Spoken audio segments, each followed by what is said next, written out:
directing them. All right, folks. Welcome to our reading of Year 4 Hogwarts. This is Harry Potter and a Goblet of Fire. We're happy for you all to join us again. My name is Curtis. Once again, I am the host. I'll be playing the roles of Professor Snape, Filch, Dean Thomas, and some other roles. We have Travis Sanders again as our Harry Potter. As Ron Weasley, we got Jessica. She'll also be playing Fred and George Weasley, and Rita Skeeter. Jade will be playing Hermione. She's not here yet. She'll join us soon, but filling in for her just for the time being is Corey, who's also playing Ginny and Madame Maxine, and Padma Patil. Got our Voldemort.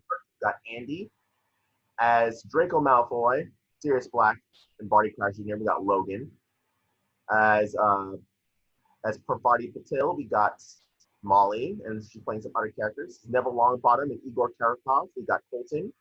As Mad-Eye Moody and Arthur Weasley, we got Jeremy. As Lucius Malfoy and Barty Crouch Sr., we got Eric. As Fleur de Clore and Cho Chang, we got Kenzie. As McGonagall, as always, we got Anne. As Hagrid, as always, we got Hunter. As our Cedric Diggory, we got Aaron.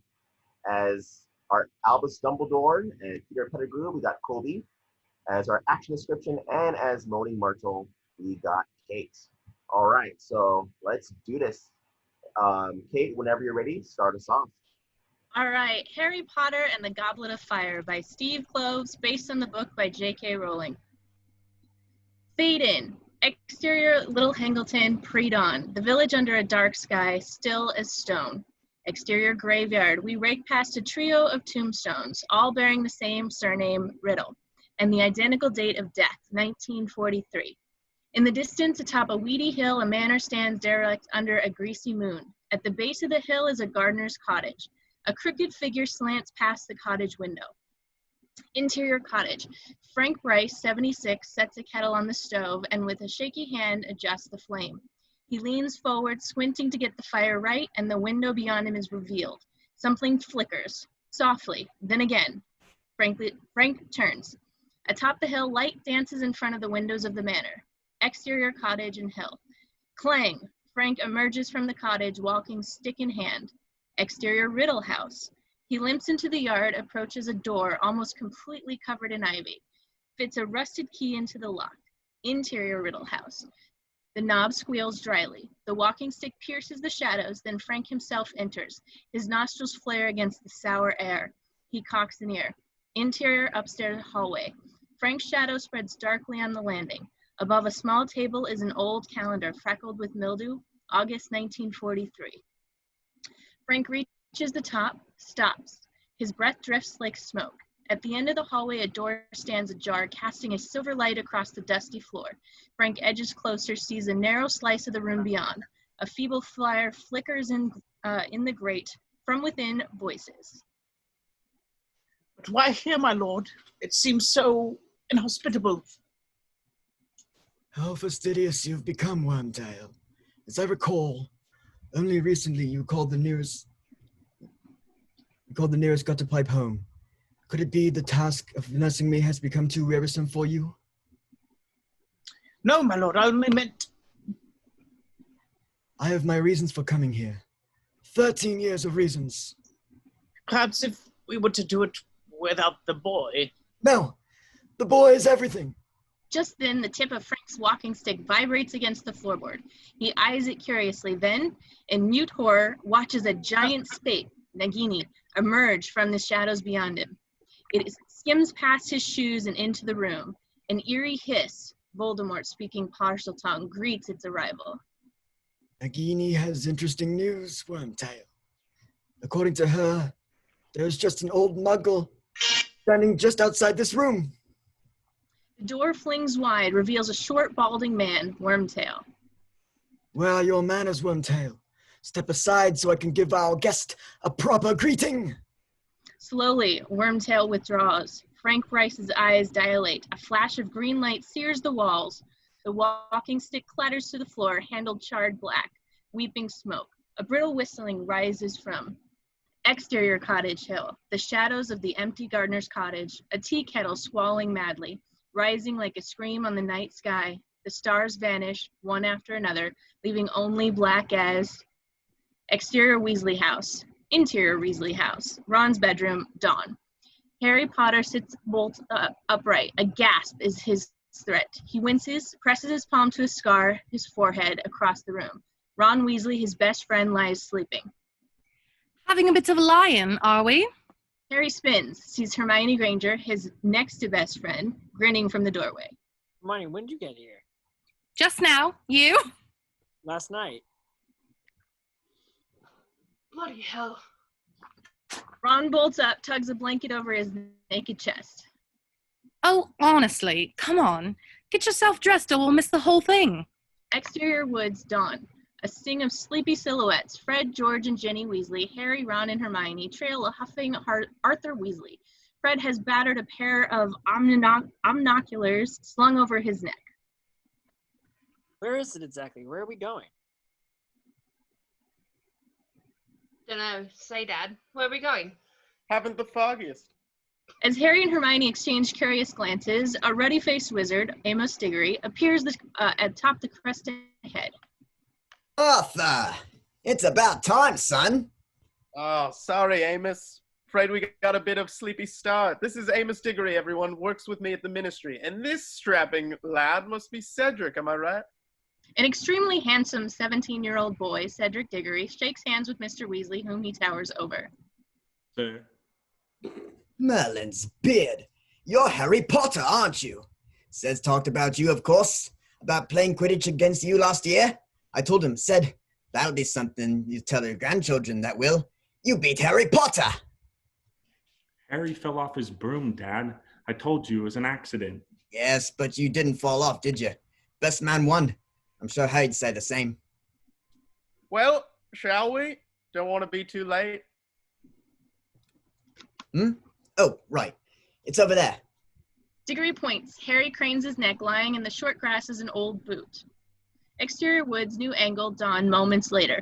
Arms extended like spokes to a wheel as each person places a finger on the boot. Harry leans to Fred and whispers.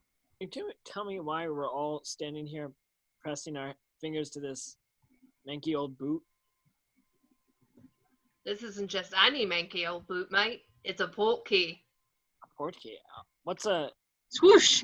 The hill lurches, then tilts. The sky begins to spin. A howling wind rises and the sky spins faster and faster and faster still, all becoming a blur until... Exterior moor, early evening. Harry slams hard onto his feet and, like the others beside him, topples onto his back. Above him, the sky reels dizzily like a carousel, spinning slowly to a halt as Arthur, Amos, and Cedric cycle into view. Windswept, but upright. That'll clear your sinuses, eh? Smells like hated flu powder. A huge hand extends and Cedric pulls Harry to his feet. Harry nods sheepishly. Thanks. Then stops, looking past Cedric to the field beyond. Thousands of tents stretch to the edge of the steep cliff, to the deep bowl of the stadium. Exterior campsite day later. Harry glances about in fascination as he and the others trudge through the area of tents. Exotic accents dance upon the air, every nationality in evidence. Well, here we are. Mr. Weasley pulls aside the flap of a small tent, a very small tent. Harry watches curiously as the others pass through, then ducks inside himself. Interior tent, continuous action. Harry looks around, amazed. He's standing in the bedroom, a 3-bedroom flat, and smiles. I love magic. Exterior stadium, new angle, night. Camera floats high above, then plummets into the stadium. Harry and the others climb to their seats. Flags of all nations ring the stadium, and vendors apparate here and there among the crowd, selling their wares. Get your Quidditch World Cup programs, only 5 sickles. Fancy gold handwriting races repeatedly across a giant blackboard. Gladrags, Wizardwear, London, Paris, Hogsmeade. There's the Peruvian Minister for Tourism. And that's the African head of magical games and sport. And oh Lord, there's Ali Bashir. He's been trying to import flying carpets for years. I keep telling him they'll never replace brooms, but he sees a niche market for a family vehicle. Blimey, Dad, how far up are we? Well, let's put it this way. If it rains, you'll be the first to know. It's Lucius Malfoy descending the stairs with Draco. Arthur Weasley, tight as a drum, only glares. Father and I have the minister's box, by personal invitation of Cornelius Fudge himself. Now, Draco. There's no need to boast. Blood has its privileges. as I'm sure your schoolmates are well aware. Malfoy's eyes trail nastily over to Hermione, land on Harry. Mr. Potter? As he passes, Harry eyes the walking stick that Lucius Malfoy grips. A silver serpent encircles his ring finger, inlaid with emerald chips for eyes. New Angle night minutes later.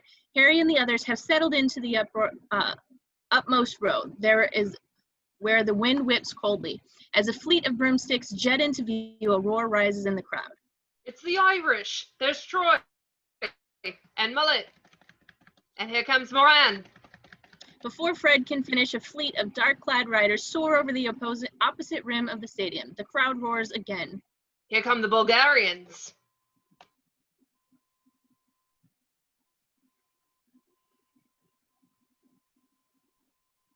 Who's that?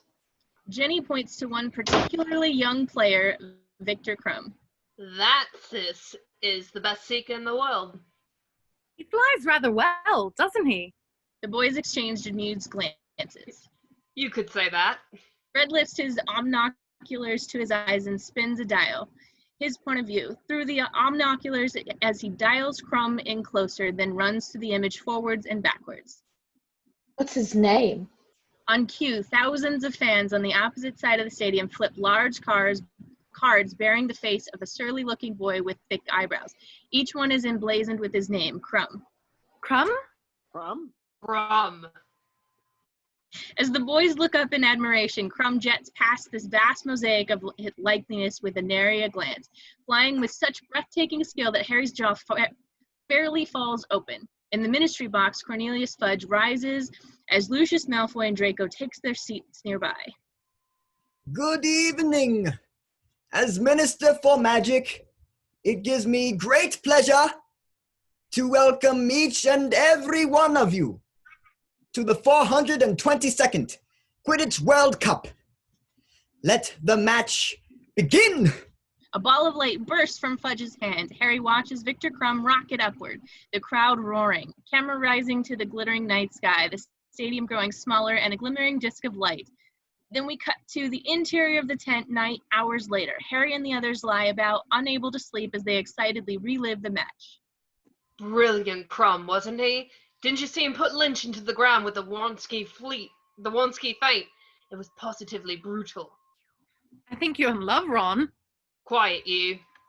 Just then, a chant of voices rises like a lion's roar beyond the tent. Fred grins. Sounds like the Irish have got their pride on. It's not the Irish. The others turn, see Mr. Weasley standing in the flat peering out. Something in his voice causes their smiles to wither. Get yourselves dressed, now. Exterior tent campsite. Minutes later, Harry, Ron, and Hermione scramble out of the tent and stare with disbelief at the hellish tableau before them. All around them, people run in terror, trampling fires and kicking up sparks. Then they see why. A teeming cloud of black-robed wizard faces concealed behind hideous masks are marching across the campsite, laughing drunkenly. Some clutch torches while the others point their wands skyward, where 4 people tumble eerily high above. Are those people in the air? Muggles. And the ones on the ground? Death Eaters. Harry looks puzzled by this, but as Mr. Weasley draws his wand, Harry does the same without question. No. Get back to the portkey, all of you, and stick together. Fred, George, you're responsible for Ginny. Ginny, you listen to your brothers. Ginny, did you hear me? Ginny blinks, startled by her father's fierce expression, then nods.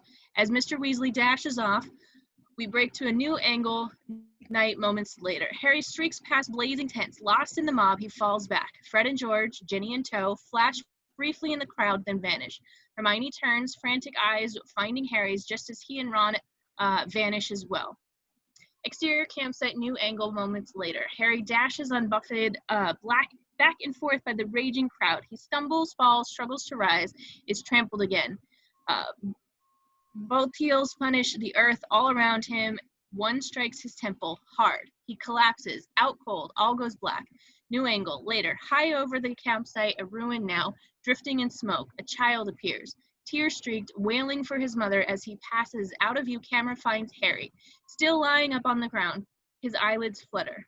Harry's blurry point of view far in the distance, of a figure, Barty Crouch Jr., striding through the teeming smoke like a ghost. The man pauses, surveys the devastation before him, and lifts his wand to the sky. Mors Mordre! A peal of thunder shakes the earth, and an eerie green blooms in the sky. Harry squints painfully, gripping his scar, and peers up. A colossal skull of emerald stars erupts into the sky, serpent coiling from its mouth, the dark mark. A shriek pierces the night as Harry's eyes shift, find the motherless boy a few yards away, howling at the terror of the sky. Harry looks back toward the man in the distance, sees he's coming forward. The shrieking boy turns, runs away. Harry's fingers reach for his wand, eyes squinting through the smoke, trying to see the approaching man's face, but all was still a blur. The smoke was like black fog, the man a wavering wraith as he draws closer and closer. Harry! Hermione and Ron, tiny dots, race towards the campsite. The man stops, looks, then withdraws into smoke and vanishes. Harry! Mate, and then Ron, we lost mate, and then Ron nods nervously to the sky. What is that? Don't you know? Just then, a popping fills the air, and one after another, 10 ministry wizards apparate into view, wands poised. Duck! Stupefy! As they hit the ground, 10 jets of fiery red light electrify the air inches above their heads. Stop, that's my son. Ron, Harry, Hermione, are you all right? Which one of you conjured it? Harry and the others turn, which Barty Crouch, a striped man with toothbrush mustache and steely eyes, emerge through the haze. Mr. Crouch, you can't possibly be. Do not lie! You've been discovered at the scene of the crime! Crime? Crouch wheels, pointing his wand directly at Harry, his eyes glittering lethally when he notices Harry's scar. Barty, they're just kids. Harry watches Crouch blink, lower his wand. What crime? It's the dark mark, Harry. It's his mark. Voldemort. A disturbed murmur ripples through the wizards as Harry's utterance of the name. Ron looks particularly pained. Why does he always have to do that? Those people tonight, in the masks, they're his too, aren't they? His followers? Death Eaters. Harry considers this, then gazes back down at the bench toward the spot where the mysterious figure appeared. There was someone before. A man. A man? Who, Harry? Don't know. 1 minute he was there, then not. I never saw his face. Couldn't have been anybody. As Harry glances upward, the camera rises, revealing a desolate tableau. The darkened stadium, the smoking campsite, and, clinging to the sky like a stain, the dark mark. Picture dissolves. Green sky turning blue, camera drops and reveals the exterior train hillside, late day, days later. The Hogwarts Express steaming down the rails. Interior of the train corridor, same day. Students hang out compartment doors, talking, laughing, while an old woman pushes the candy trolley up to Harry, Ron, and Hermione's compartment. Anything off the trolley, dears? Interior train compartment, same time, late day. Harry and Ron leap up while Hermione continues to read the Daily Prophet. Over a photograph of the dark mark, a headline screams, "Terror at this World Cup." I'll have a pack of drupals and a licorice wand, and Ron digs into his pockets and frowns. on second thought, just the drupals. Right, I'll get it. Just the drupals. Ron takes his gum, quickly ducks back to the compartment. Harry frowns, feeling guilty, when a sweet voice sounds. One pumpkin pasty, please. Harry turns, finds a very pretty dark-haired girl, Cho Chang, standing in the cart. Sensing Harry's gaze, she looks up and smiles. Taking her treat, she heads off. Something sweet for you, dear. No, I'm not hungry. Harry watches Cho's lithe figure retreat, watching until she slips into a compartment and is gone. This is bad. Very bad. Harry turns, sees Hermione shaking her head darkly behind the prophet's screaming front page. Harry considers the image of the dark mark and accompanying article. Dark mark stirs old fears, first sighting in 13 years. Then eyes the photo of the article's author, Rita Skeeter. Hermione snaps shut the paper and stares at him. It's hurting again, isn't it? It was hurting that morning too. The day of the World Cup? Ron, full of gum, stops chewing, eyes Harry with trepidation. I'm fine. Suit yourself. But at least tell him. You know he wanted to. Interior Hogwarts Express close-up parchment, late day. Dear Sirius, on a bit of parchment. Harry rolls up the parchment, fixes it to Hedwig's leg, and lets her fly free of his hands and through the open window. Exterior of the Express. Hedwig soars high, leaving the train behind as she knits her way across the sky. On the horizon, a castle appears. Exterior Hogwarts Castle, night. Interior Great Hall. The hall glows magically, decked out for the start of the term feast. Albus Dumbledore addresses the house table from atop the hall while Flitwick, Hagrid, McGonagall, and Snape look on. Filch towers from the rear doors. Mr. Filch, our beloved caretaker, has informed me that the list of objects forbidden within the castle now includes screaming yo-yos, fanged frisbees, ever-bashing boomerangs, and chocolate marshmallow bunnies. I'm joking about that last one. The full list comprises some 437 times and may be viewed in Mr. Filch's office. Mental. Always has been. Harry grins, glances to the Ravenclaw table. She's showed ginning appreciatively at Dumbledore as well. Now, there is apparently a rather nasty rumor flying about the school that Quidditch will not be played this year. That rumor, I'm here to tell you, is absolutely true. Indignation fills the hall. Dumbledore smiles in amusement. There is an explanation. You see, Hogwarts will this year play host to a legendary event. An event that has not taken place in over 100 years, the Triwizard Tournament. Excitement shakes the hall, one voice ringing clear. You're joking! I am not joking, Mr. Weasley. For those of you who do not know, the Triwizard Tournament was originally conceived some even centuries ago as a way for the three largest European wizardry schools to engage in a series of magical contests while their respective student bodies experienced the benefits of cross-cultural social intercourse. A crippling, albeit bewildered, silence hangs in the air. In other words, one got to spend an entire year getting to know people who spoke a funny language. Unfortunately, due to a distressing high death toll, the tournament was cancelled. Hermione's brow knits with dark concern. Until now. Tomorrow, delegations from the Beauxbatons Academy of Magical Arts and the Durmstrang School of Wizardry will journey to Hogwarts. This year, our home will be their home. I ask only that you endeavor to make it a happy one. Exterior Hogwarts Castle, battlements evening next day. Students, Harry, Ron, Hermione among them, crowd the parapets buzzing with anticipation. Far below, Dumbledore has assembled the staff as a kind of welcoming party. Suddenly, a rumble fills the sky and a team of winged horses cleave the clouds, pulling a gigantic powder blue carriage. Through one of the windows, a beautiful woman, Madame Maxine, peers down. With an earth-shaking thud, the carriage lands. Just then, great bubbles roil the glassy surface of the Black Lake, and a long black mast pierces the water, rising higher and higher. A black ship rises, but of great rushing whirlpool of water, looking skeletal and ghostly in the half-light. A dark figure strides out onto the deck, tall, thin, and sleek. Igor Kharkov. Exterior courtyard night. Moments later, students scramble into position, torn expectantly to Dumbledore, who stands before the staff. Harry notices a man near the back and nudges Ron. Barty crouch. What's he doing here? Please join me in welcoming the lovely ladies of the Beauxbatons Academy of Magic. Music begins, light and fanciful. A woman, Madame Maxine, in a diaphanous gown, strides into the courtyard. She is beautiful. She is elegant. She is 10 feet tall. Blimey, that's one big woman. Then, one by one, a procession of stunningly beautiful Beauxbaton girls enter the graceful synchronization.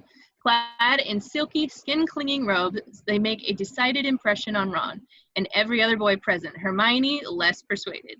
Suddenly, one after another, they pitch themselves forward and cartwheel up to the top of the courtyard where, allied in a circle, they wait their last two members, Fleur Delacour, a particularly luminous girl, and her 8-year-old sister, Gabrielle, who is her double, vaulting side by side to the center of the circle.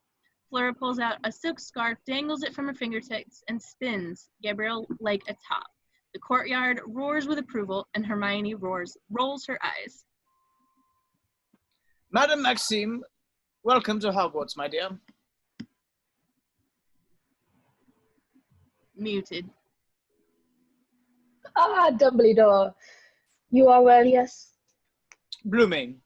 Madame Maxime steps away, passing Hagrid. His beard twitches.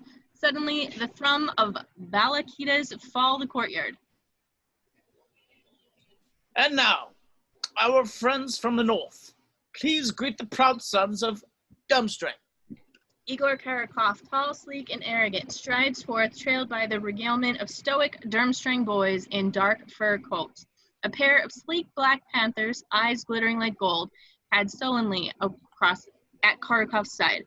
As he reaches the top of the courtyard, he glances about imperilously. Dear old Hogwarts, it's so... Perfectly imperfect. Karakov smiles, turns to Snape, who nods curtly. Oh. Severus. Ooh. Echo, Hanny.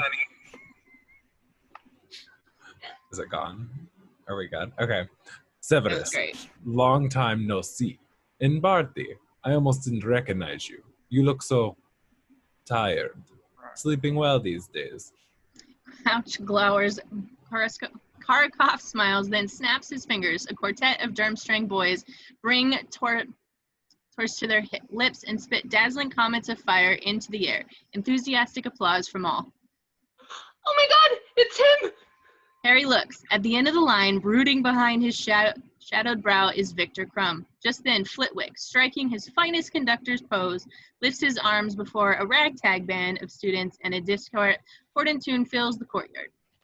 Instantly, the Hogwarts students serenade their visitors with glorious cacophony, the Hogwarts anthem.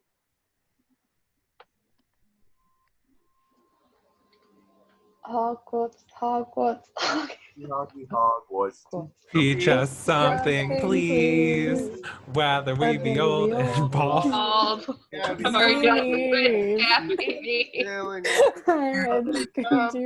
all sound very American.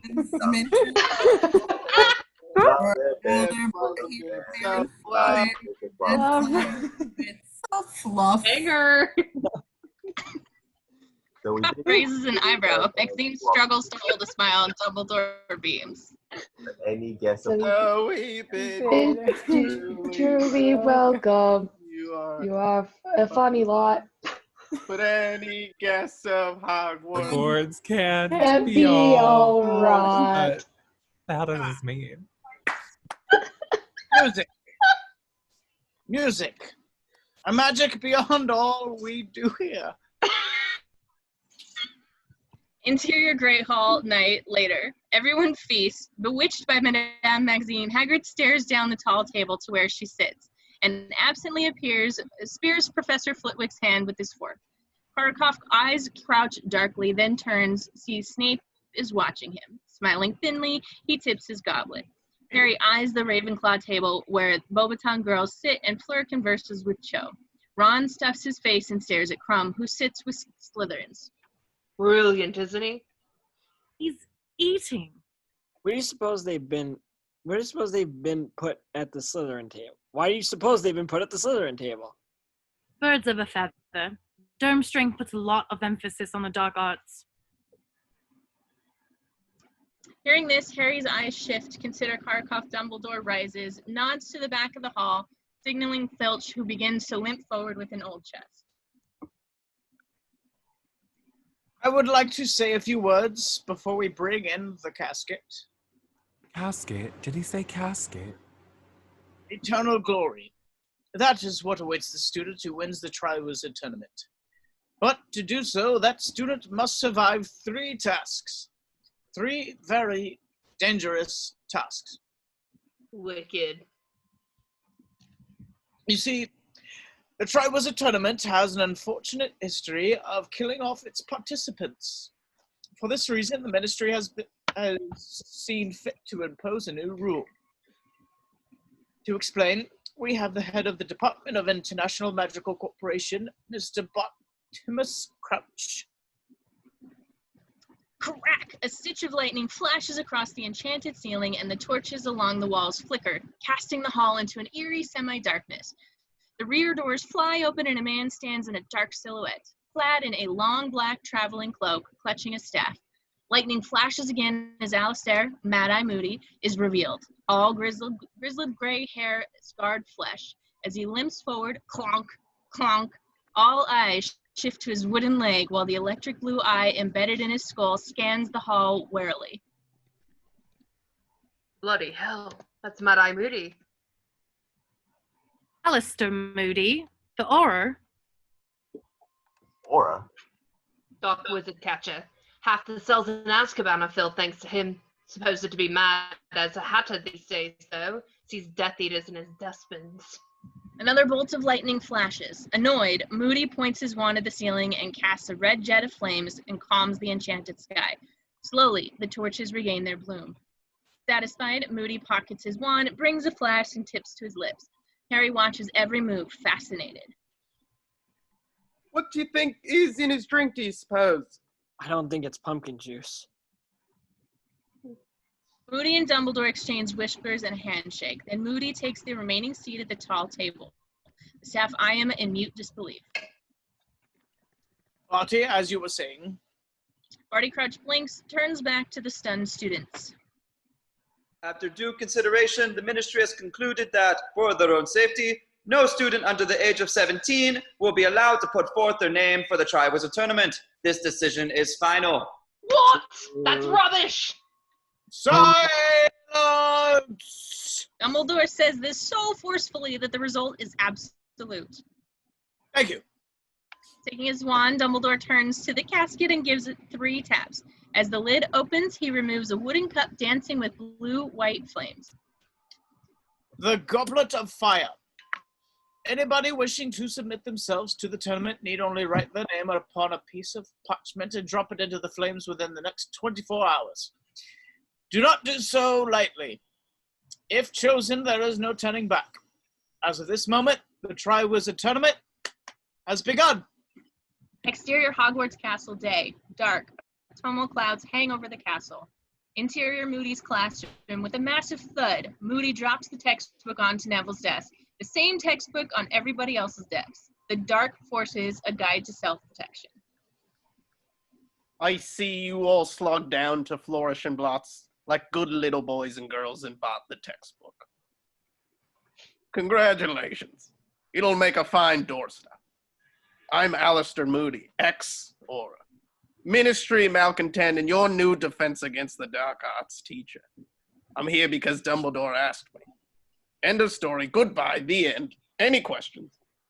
Moody's blue eyes scan the silent classroom, lands on Harry. Harry stares back, willing himself to hold the old warrior's horrifying visage. Moody turns away and takes his flask.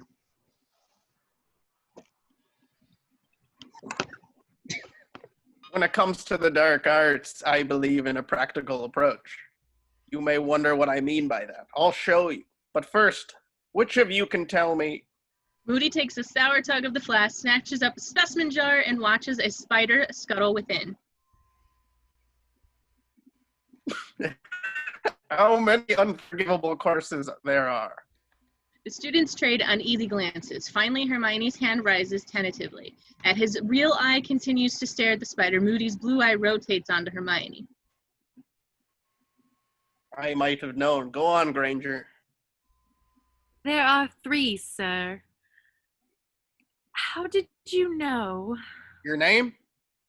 I know a bit more than that. You're top of the class, correct? Yes, sir. Naturally inquisitive? Yes. Socially inept? Well... And Muggleborn. Moody stops, eye raking over the others.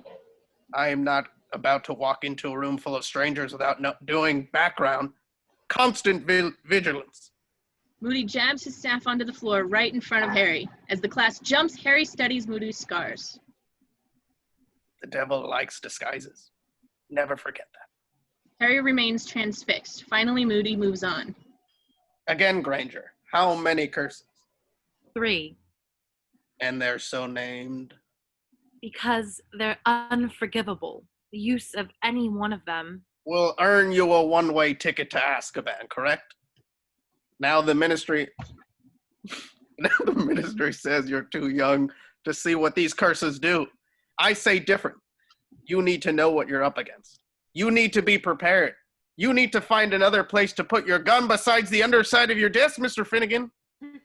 Seamus blinks, caught in the act, and whispers. Blimey, the old Granger can see out of the back of his head. And I can hear you across the classrooms. So which curse shall we see first, Weasley? Give me a curse. Ron watches uneasily as Moody returns to the specimen jar, reaches inside and lets the spider run up his hand. Well, my dad once told me about one. The Imperious Curse. I expect your father would know that one. Gave the ministry a fair bit of grief some years ago. Perhaps this will show you why. Imperium! As Moody waves his wand, the spider leaps from his palm onto Parvati's shoulder. As she shrieks, Moody flicks his wand and the spider bounds from Seamus to Dean to Lavender, on and on. The students howling with amusement as it finally lands on a horrified Ron. Moody grins, then summons the spider back to his palm where he slowly circles his wand over it. Talented, isn't she? What should I have her do next? Jump out a window? Drown herself? One by one, the students' smiles dry up. Scores of witches and wizards claim they only did you-know-who's bidding while under the influence of the Imperious Curse. Here's the rub. How do you sort out the liars? Another. He scans the forest of hands when his eyes rotate with particular interest on Neville. It's Longbottom, isn't it? Is it? Professor Sprout tells me you have an aptitude for herbology. There's the Cruciatus curse. Yes. Particularly nasty. Moody steps forward, looming over Neville, and drops the spider onto his desk. Crucio! The spider twitches, legs trembling violently. Moody stands utterly motionless, eyes fixed on Neville, who seems transfixed by the spider's misery. Hermione's eyes drift from the spider to Neville's hands, which are clenching the corners of his desk, so hard his knuckles are turning white. Stop it! Can't you see it's bothering him? Stop it! Finally, Moody drops his wand. The room is silent. Perhaps you could give us the last unforgivable curse, Miss Granger. Hermione glances at Neville and shakes her head. Avada Kedavra! There's a flash of green light, a rush of air, and the spider rolls onto its back, dead. The killing curse. There is no blocking it. Only one person is known to have survived it, and he's sitting in this room. As the others turn their eyes to him, Harry looks up, sees Moody studying him. Moody's tongue nervously probes the corner of his mouth as he takes out his flask and turns away. Harry's eyes drop to the spider lying motionless. Exterior spiral staircase outside Moody's office day, moments later. Harry, Ron, and Hermione drift from class. Brilliant, isn't he? Completely demented, of course, and terrifying to be in the same room with, but he's really been, you know? He looks evil in the eye. I think he's cruel. Did you see Neville? I thought he was going to... Harry lets out a short warning whistle. Up ahead, within earshot, Neville stands by a stained glass window, his face running in raining blue light as he gazes vaguely beyond. Neville? Clunk, clunk. Moody limps past them, places a leathered hand on Neville's shoulder.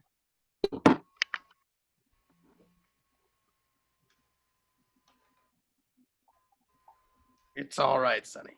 You come with me. You'll have a cup of tea in my office. As Moody leads Neville away, Harry and the others head off themselves. Cameron pushes in on the window where Neville had stood. Set within the pane is ancient wish fashioned out of the blue glass, her skin running with rain. A tiny fissure mars the glass below one eye, and she looks to be crying. Exterior courtyard, late afternoon. We start high over the courtyard where the bitter wind sweeps crystalline sheets of rain from the roof. Far below, Cedric Diggory comes into view, dashes towards the Great Hall. Interior Great Hall, continuous, late afternoon. The goblet flickers eerily at the top of the hall. A group of underclassmen, Harry and Ron among them, stand by as their older classmates submit their names. Hermione clutches a copy of Triwizard Tragedies. People have gotten splinched in this tournament. More than once. Flinched? Don't know, but it doesn't sound good. Potter. Cedric nods to Harry, drops his name.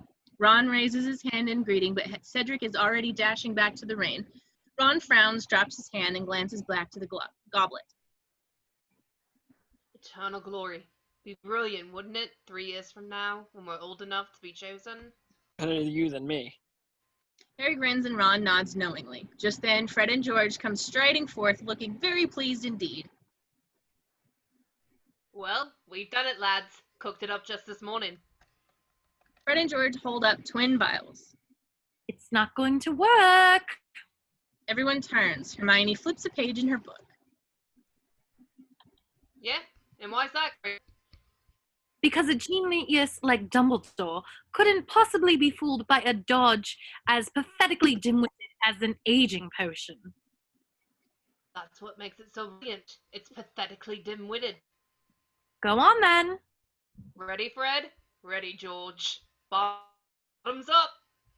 As one, they tip a gooey green liquid onto their tongues and with great drama cross the golden line encircling the goblet. As they drop their names, everyone waits and waits.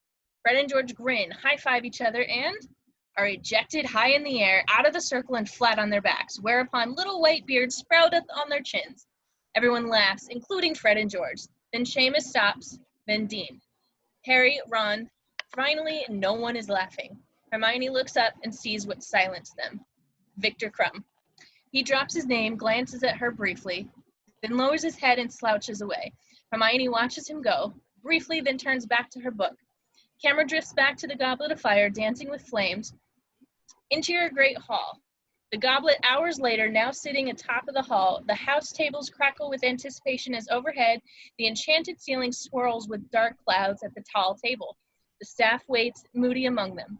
Dean Thomas dashes up to the Gryffindor table. Yeah? No, singles good for Boba and submitted a name. What? Harry and Ron glance at the Ravenclaw table where Cho sits next to an empty seat. Ron looks crestfallen. They've gone home? Can't say I'm surprised. Those girls were just a tad high-strung, if you ask me.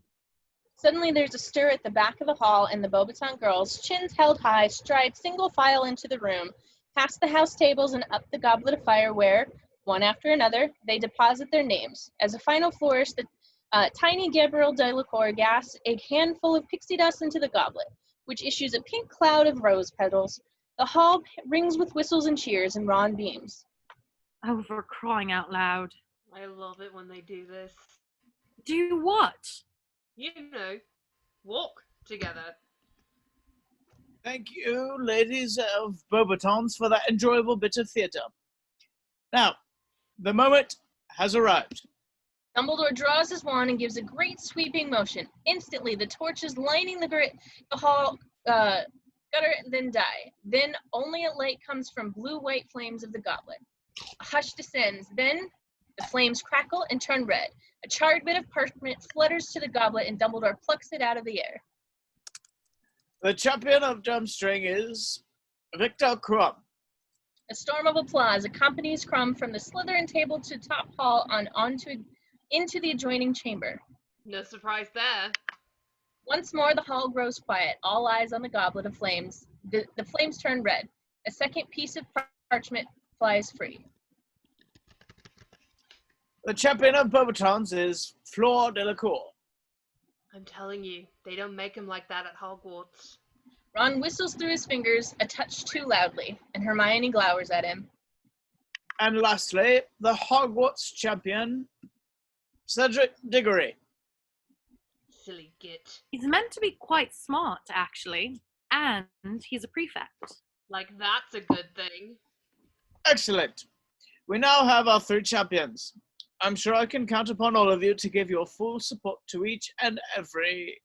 A collective gasp cuts Dumbledore short. The flames in the Goblet of Fire have once more turned red.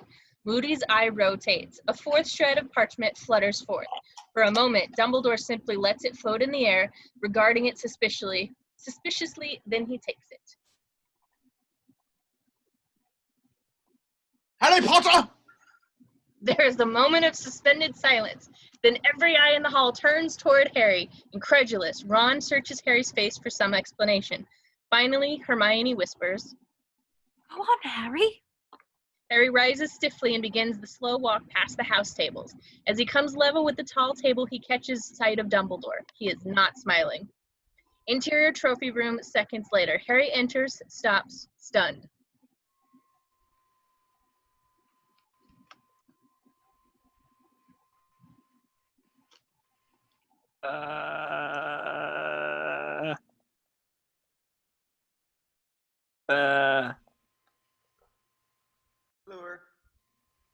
Do they want us back in the hall? Harry turns, finds From Diggory Fleur standing majestically before a roaring fire.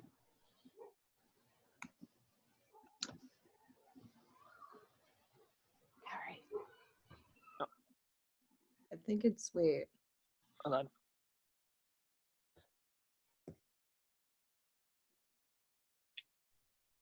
The door crashes open and Dumbledore sweeps inside, as do Karkaroff, Maxine, Snape, and Crouch.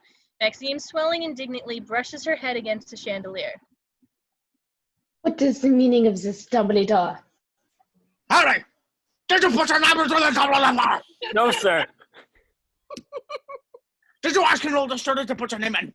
No, sir. But if... But of course he is lying. The hell he is.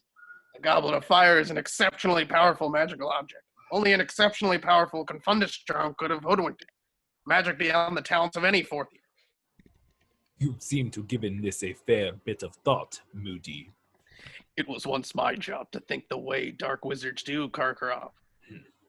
Perhaps you remember. Barty, I leave this to you. Crouch stands by the fire, staring into the flames, blankly, face cast in eerie half-shadow. Moody's blue eye vibrates with strange intensity as he considers the older man. The rules are absolute. The Goblet of Fire constitutes a binding magical contract. Mr. Potter has no choice. He is, as of tonight, a Triwizard champion. Exterior Hogwarts Castle later that night. The dark castle stands solemnly in the punishing rain. One light burns in an upper window. Interior Dumbledore's office. Dumbledore, McGonagall, Snape, and Moody meet. Dumbledore stands before an open cabinet staring into a shallow stone basin which whirls around with liquid light. This can't be ignored, Albus. The first dark mark. Now this! What do you suggest, Minerva? Put an end to it. Don't let Potter compete. You heard Barty. The rules are clear. Oh, the devil with Barty and his rules. And since when do you accommodate the ministry, Albus? I must say, Headmaster, I too find it difficult to believe this mere coincidence.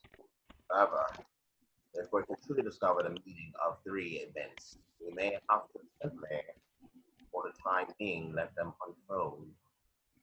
Do nothing! Offer him his bait! Potter's a boy, not a piece of meat.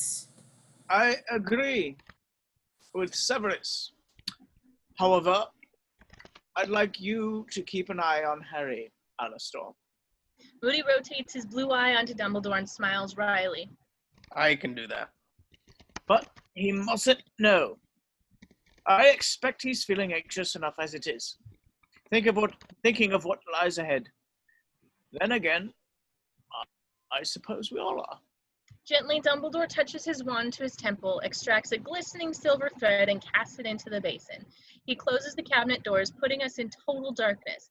Only the drumming of the rain remains. Then, interior tower dormitory later that night. The walls weep with reflected rain as it continues to storm beyond the windows. Harry lies in bed, watching the shadowy trails of water snake eerily over the ceiling.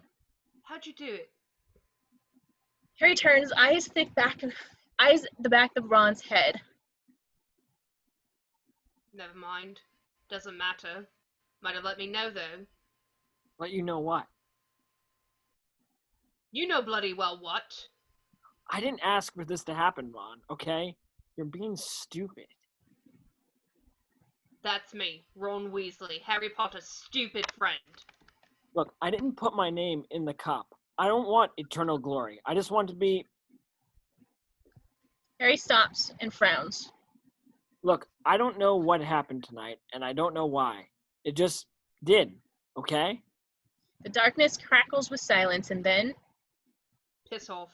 interior trophy room day. Flash. Smoke trails from a box camera, and the quartet of champions blink. Of punchy photography nods listlessly. Undo. Well, now, aren't we the charismatic quartet? A woman steps through the smoke and into the light, eyeing the four champions with an almost feral intensity. Rita Skeeter. Hello, everyone. I'm Rita Skeeter, and I write for the Daily Prophet. But you all know that, don't you? It's you we don't know. What quirks lurk beneath the rosy cheeks? What mysteries do the muscles mask? Does courage lie beneath the curls? In short, what makes a champion tick? Me, myself, I want to know. Not to mention my rabid readers, so who's feeling up to sharing? Shall we start with the youngest? Lovely. Interior broom closet. Skeeter drags Harry inside, drops him onto a cardboard box, and slams the door shut. This is nice and cozy. It's a broom cover. You must feel right at home then. Don't mind if I use a quick quote quill. Harry watches Skeeter as takes an acid green quill from her purse, sucks on the tip, and places it upright on a piece of parchment. Tell me, Harry, here you sit, a mere boy of 12. 14. About to compete against 3 students, not only vastly more emotionally mature than yourself, but who have mastered spells you wouldn't attempt in your dizziest daydreams. Concerned? I don't know. I haven't really sorted it all out. Harry glances at the quill racing across the parchment. Ignore the quill, dear. Of course, you're no ordinary boy of 12, are you? 14. You're Harry Potter. Orphaned in childhood, conqueror of you-know-who, your story is legend. Do you think the trauma of your past is what made you so keen to enter such a dangerous tournament? But I didn't enter. Of course you didn't, dear. Everyone loves a rebel, Harry. Scratch that last. Harry watches the quill reverse itself. Speaking of your parents, were they alive today, how would they feel? Proud? Or concerned that your behavior indicates at best a pathological need for attention, or at worst, a psychotic death wish? Harry just sits, flustered, then realizes the quill is racing along even though he's not speaking. Hey, my eyes aren't glistening with the ghosts of my past. Just then the door swings open. Dumbledore. Dumbledore, how are you? Very well, for a dusty old dingbat. I'm only quoting a high-ranking ministry official who, regrettably, wished to remain anonymous. Don't they all?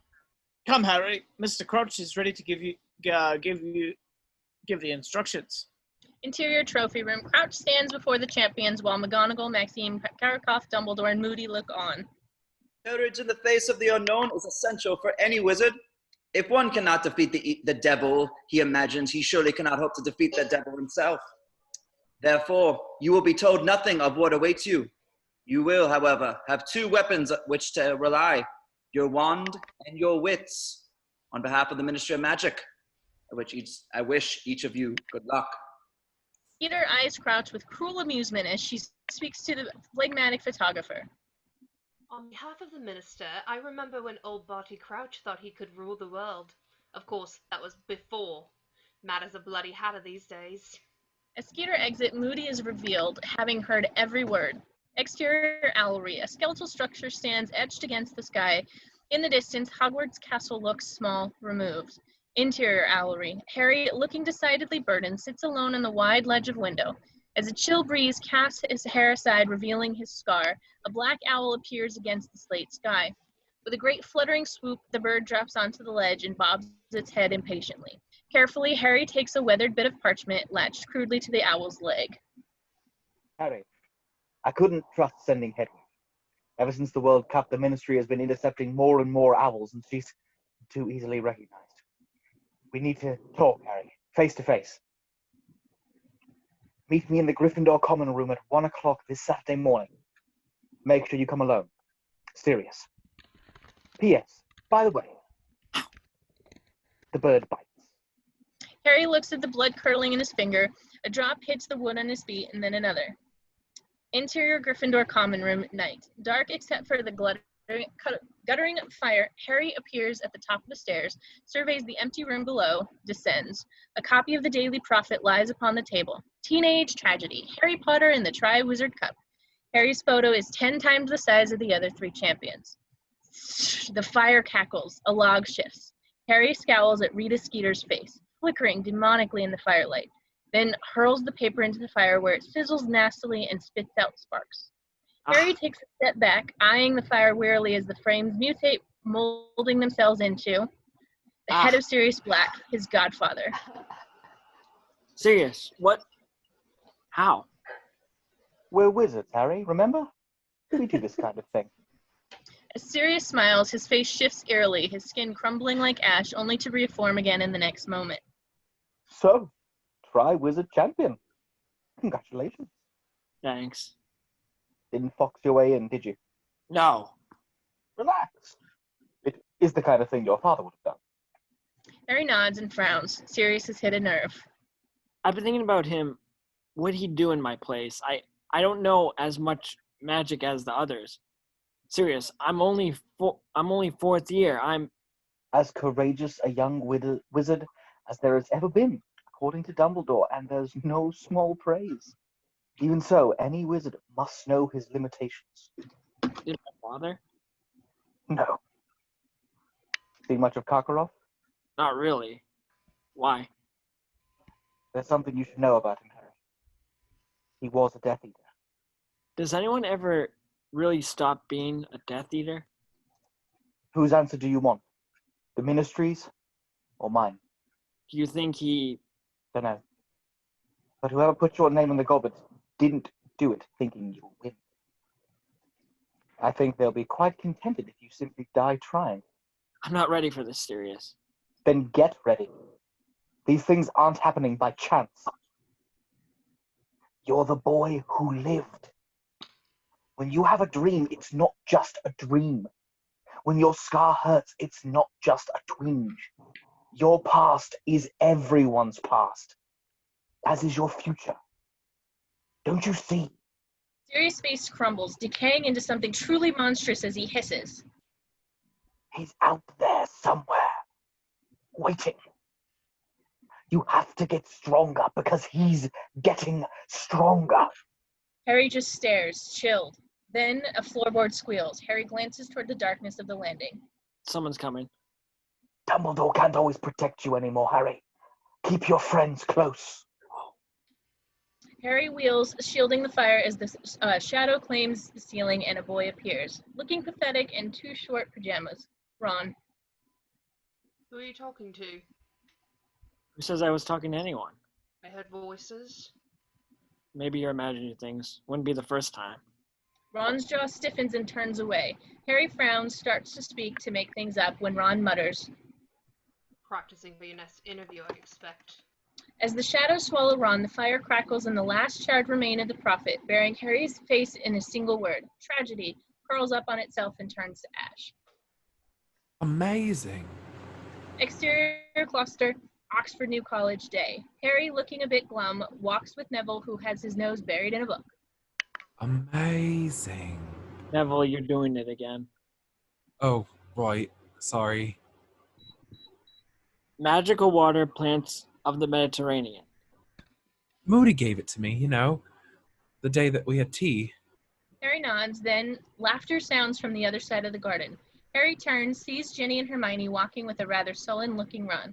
Spying each other, Ron and Harry regard one another coolly, then Ron whispers at length to Hermione and exits. Exasperated, Hermione approaches. Ronald would like me to tell you that Seamus told him that Dean was told by Parvati that Hagrid's looking for you. Is that right? Well, what?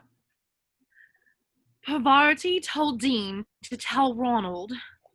Don't ask me to repeat it. Hagrid's looking for you. Well, you can tell Ronald.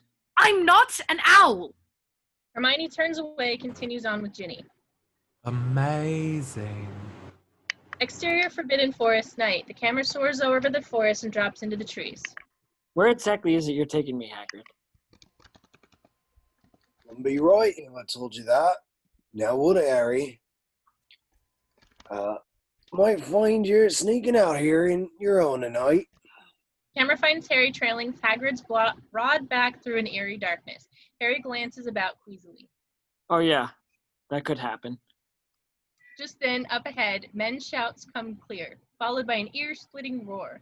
Hagrid glances back, grinning, and gestures Harry forward. A clearing comes into view where gangs of wizards surround 4 giant slated cages.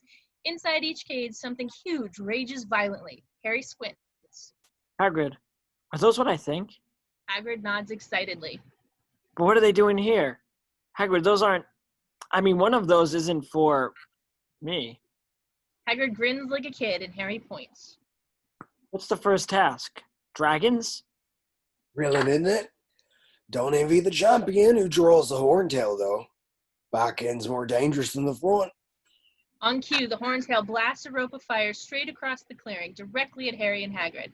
As they bail to opposite sides, the regal pine between them turns to ash. Of course, front end's nothing to sneeze at. Harry regains his feet, spies Madame Maxine across the way. That's Madame Maxine. Should seen her last night. Long pink silks, hair falling round. And there's Karkaroff. Incredulous, Harry points to another section of trees. Yeah, don't miss a trick, that one.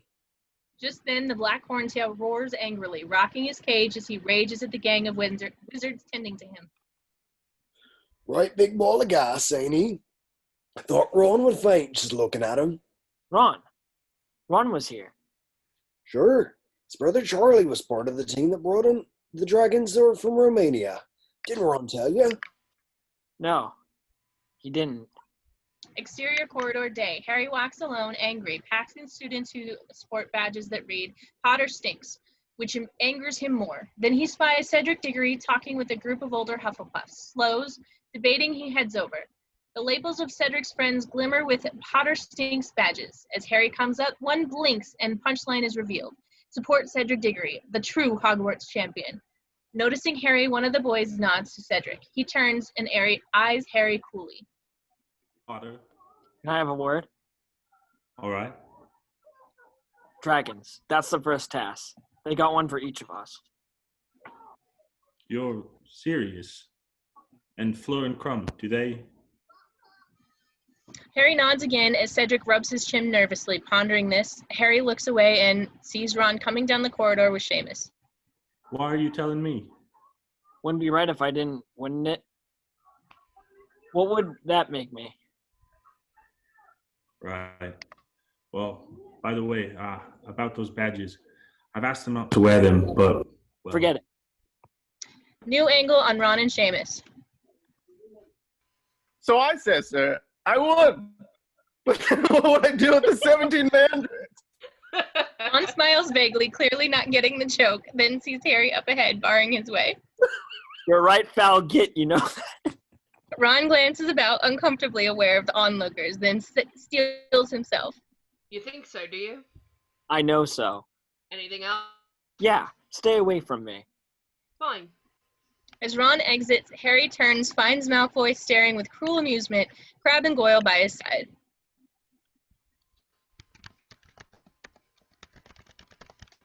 I said 10, Potter.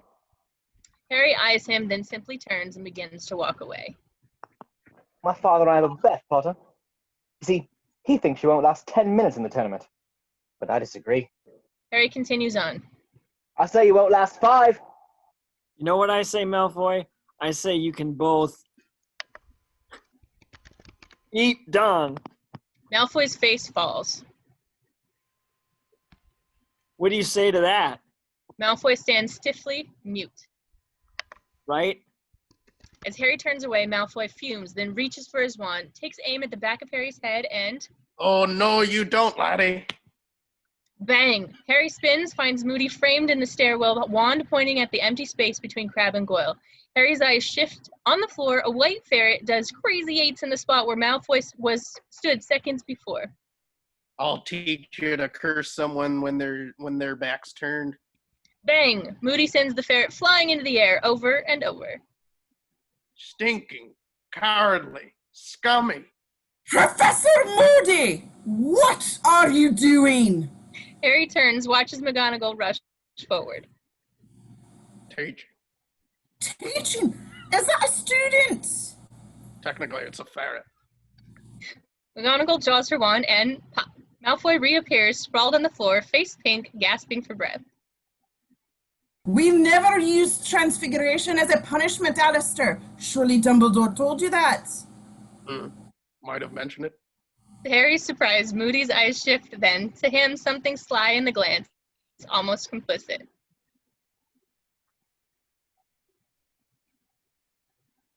My father will hear about this. Moody spins away from Harry and turns on Malfoy fiercely. Is that a threat? I know things about your father that could curl even your greasy hair boy. You, come with me.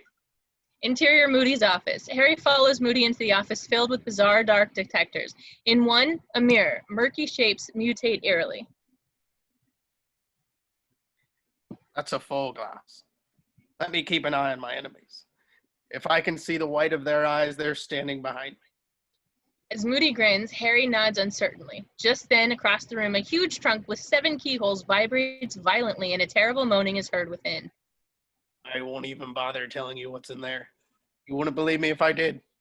Moody takes a pull on his flask and considers Harry.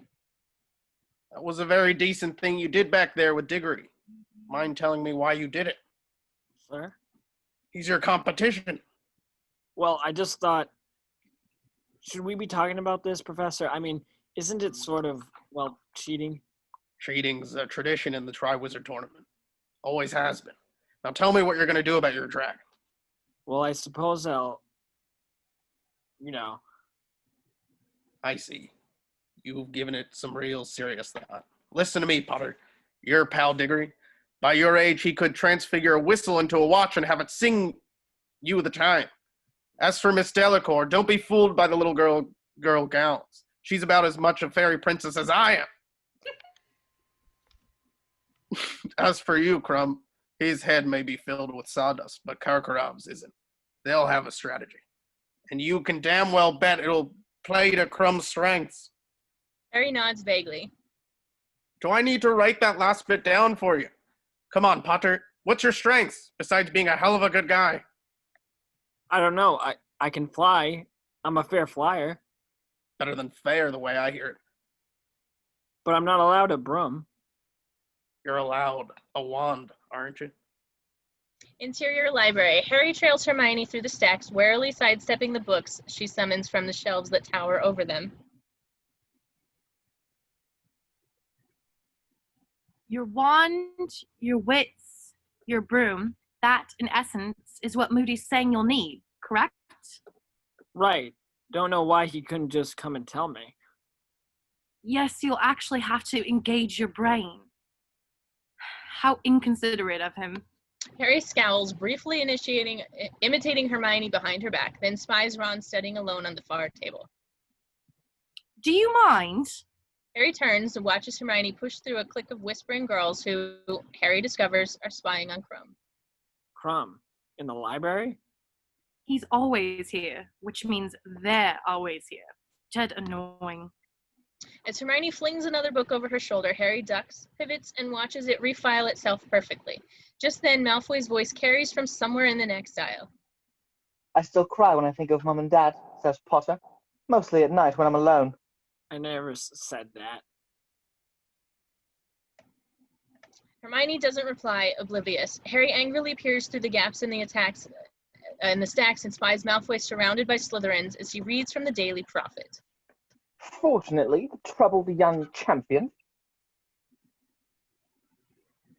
Malfoy looks up, sees Harry, and can barely contain his glee as he raises his voice. Has found comfort in the loving arms of classmate Hermione Granger. Never said that either. Harry turns and sees that Hermione remains oblivious, but someone else is not. Cho, standing at the end of the aisle, she looks from him to Hermione. Then, whack! Hermione flings a book over her shoulder and hits Harry in the head. Ow. Oh, Harry, are you all right? Accio. With a flick of her wand, Hermione summons the book from the floor and sends it back towards the shelf. Then she stops. That's it. Harry, that's it. Of course, the incantation will have to be rather powerful, and you'll have to leave a window open. Harry watches Hermione go muttering off, then turns and looks for Cho. Gone. He frowns, then passes out of frame, the camera moving toward the window. Exterior castle, late afternoon, and soaring over the grounds, trees of the Forbidden Forest, circling the crimson glow of the clearing where newly erected stands teem with students. Exterior arena stands late afternoon, descending into the clearing itself, where Fred and George conduct a few last-minute transactions. Step up, mates. Who fancies a flutter on tonight's bloodbath? Smart money's on prompt to survive.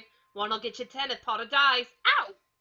Hermione pops George hard on the arm, glowering disapprovingly as... We'd cut Harry in, of course. The camera tracks back with her into the tent where, interior tent, late afternoon, Harry paces. Hermione snaps shut the flap and smiles nervously. How are you feeling? Okay? Harry nods. Hermione glances about. Fleur sits in stony silence. Crumb lies on a bench, and Diggory paces. The key is to concentrate. After that, you just have to... Battle a dragon. Right. Oh, Harry! Overcome, she throws her arms around him when, flash, Rita Skeeter strolls in, photographer in tow. Young love. How stirring. If things go unfortunately tonight, you two may even make the front page. You. Oh, don't even start, you silly girl. I can tell you it'll end.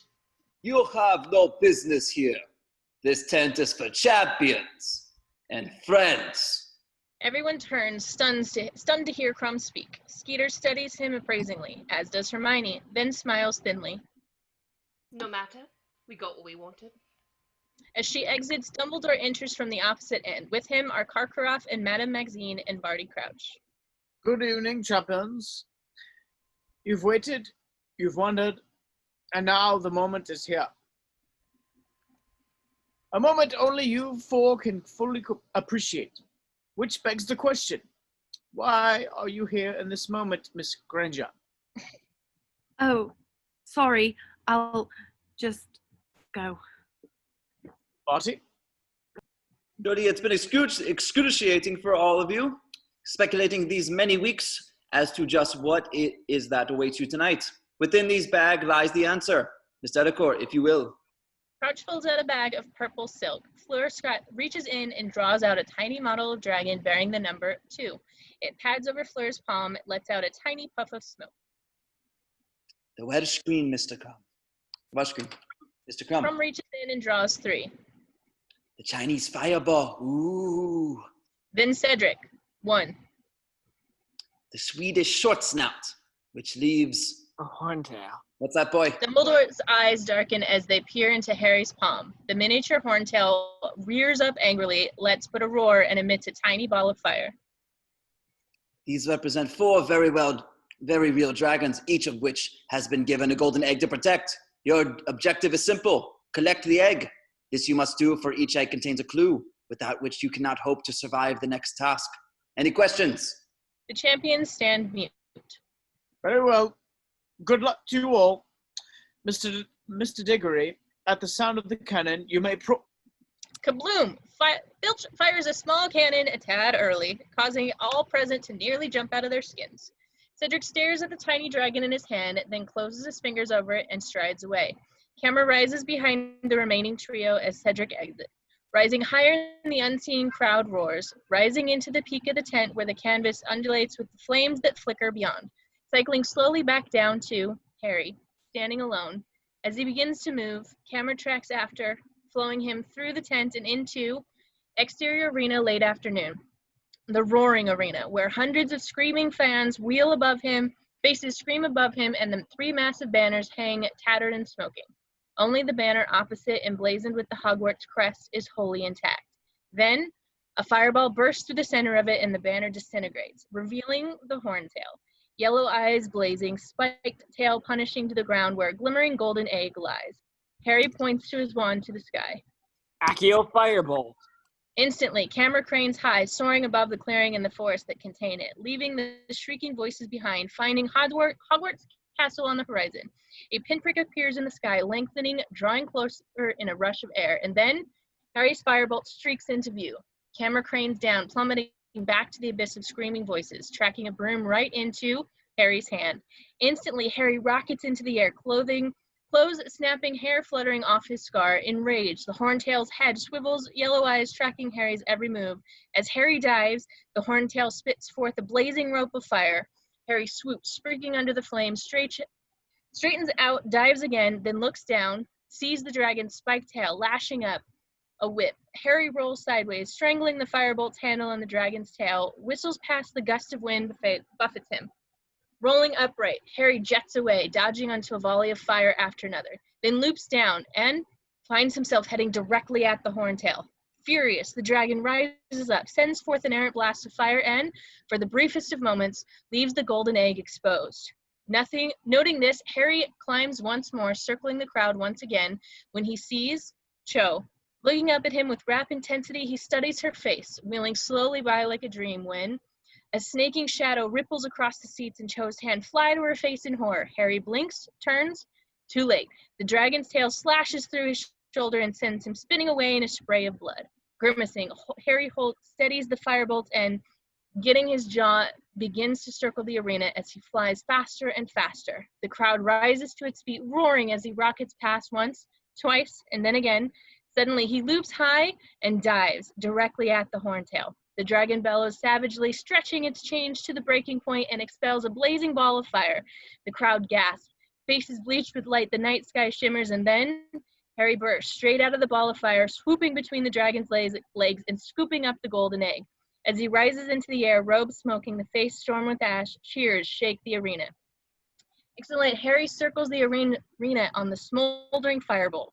Egg clutched to his body and hand, faces wheel below. Dumbledore, McGonagall, Cho, and the inscrutable Moody, whose glimmering blue eye rotates into an unhappy cough as the flag Gryffindor is raised. Harry grins.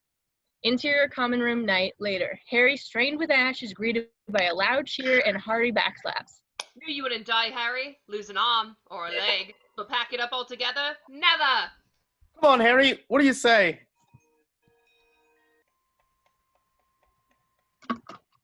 Please.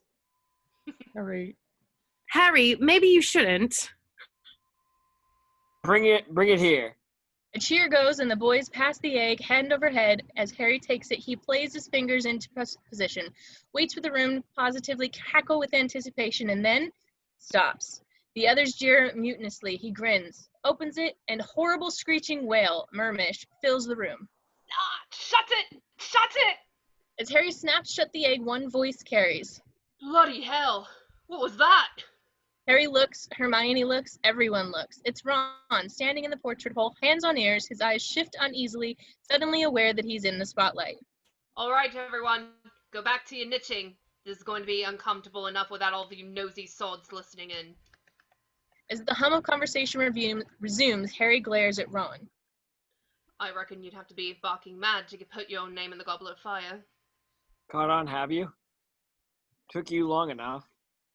I wasn't the only one who thought you'd done it, Harry. Everyone was saying it behind your back.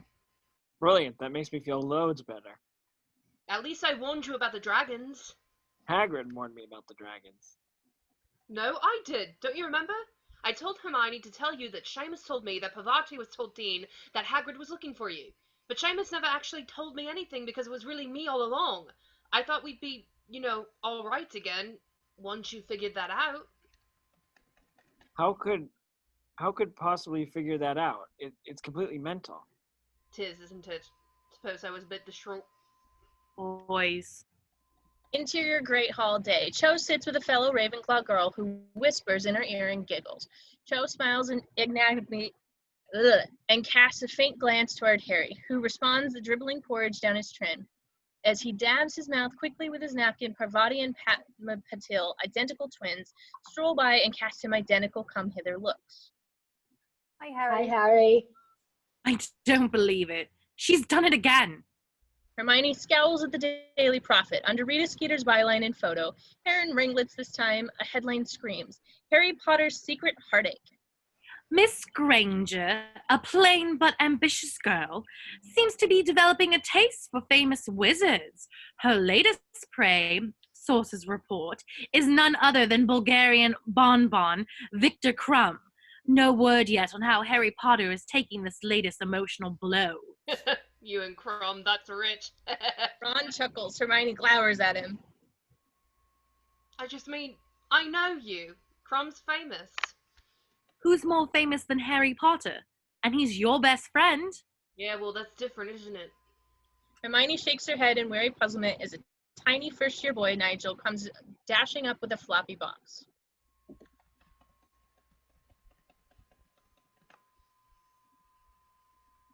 Also for you, Mr. Weasley. Oh, thank you, Nigel. The boy stares in jittery awe at Harry. Not now, Nigel. As Nigel stumbles off, Harry and Hermione eye Ron. He shrugs. I told him I'd get Harry's autograph. Hey, look! Mum sent me something. Mum sent me a dress. Harry watches Ron lift the lace-trimmed gown from the box. Does match your eyes. Is there a bonnet? Knows that, Harry. Hey, Ginny, this must be for you. I'm not wearing that. It's ghastly. Hermione, back of her hand to her mouth, suppresses the laugh. What are you on about? They're not for Ginny. They're for you. Dress robes. Dress robes? For what?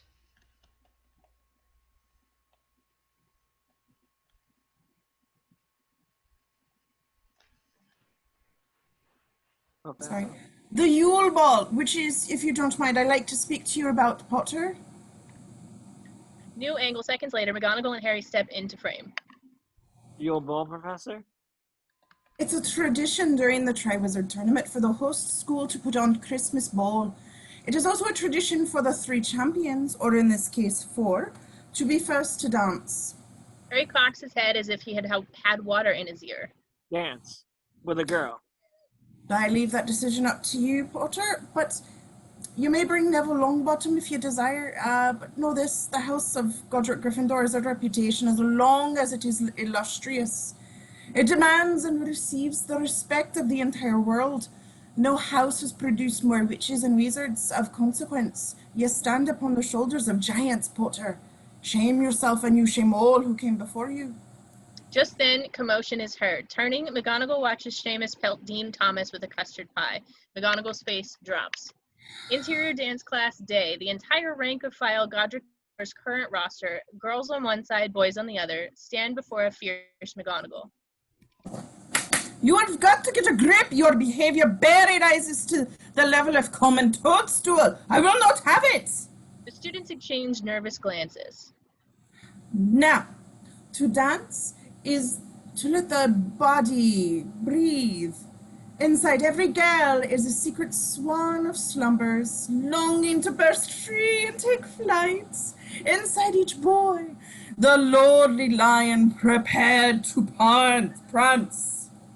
Something maybe to burst out of Eloise Midgen, but I don't think it's a swan. Mr. Weasley? Yes? Would you please join me? Ron glances about in a panic and then stumps forward as a man heading to the gallows. Now then, if you will, put your left hand on my waist. Where? My waist. Grudgingly, Ron obeys. As Fred and George whistle, Ron raises his right hand in a rude rejoinder as McGonagall closes her hand over his just in the nick of time. That's right. Extend your arm. And Mr. Filch, if you will. Filch drops the needle onto an old record player and Musty Waltz fills the courtyard. Instantly, Neville smiles, bobbing his head as if transported by the music. And 1 and 2. Never going to let him forget this, are you? Never. Everyone come together. The music swells as the girls and boys nervously cross the divide and begin to pair off and a montage begins.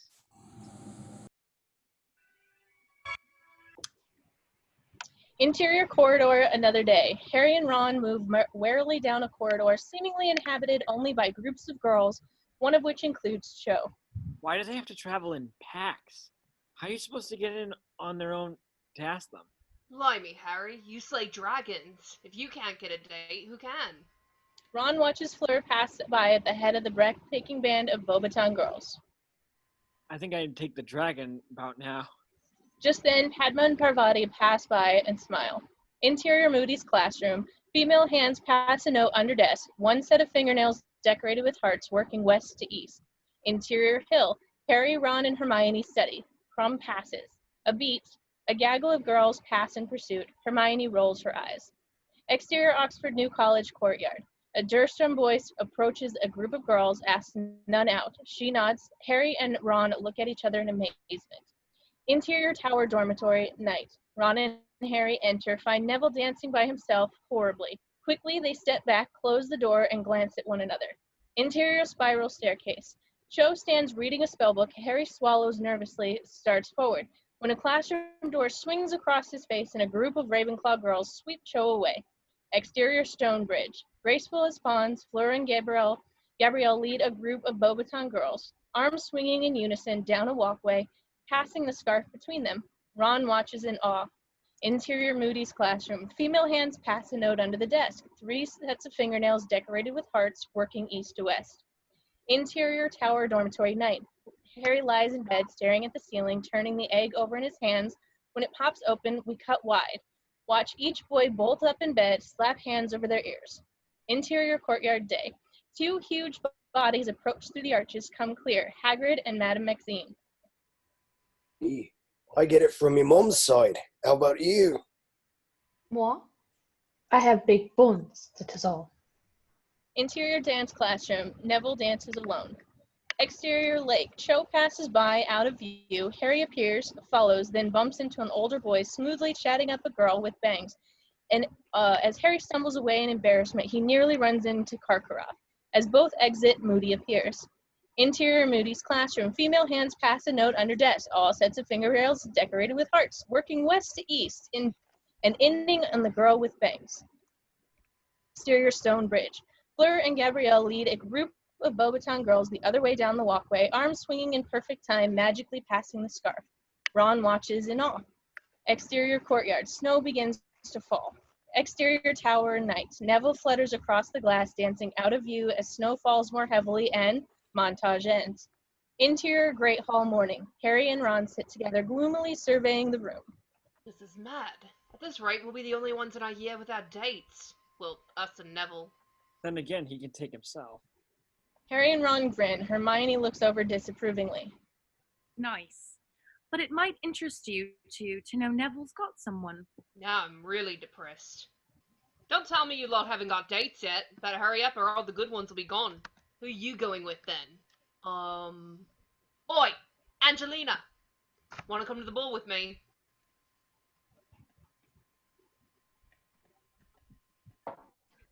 All right then. Fred winks at Harry and Ron, exits. Ron turns, eyes Hermione. Oi, Hermione! You're a girl. Come with one of us? Hermione glances up witheringly. Oh, come on. It's one thing for a bloke to show up alone. For a girl, it's just sad. I won't be going alone because, believe it or not, someone asked me, and I said yes.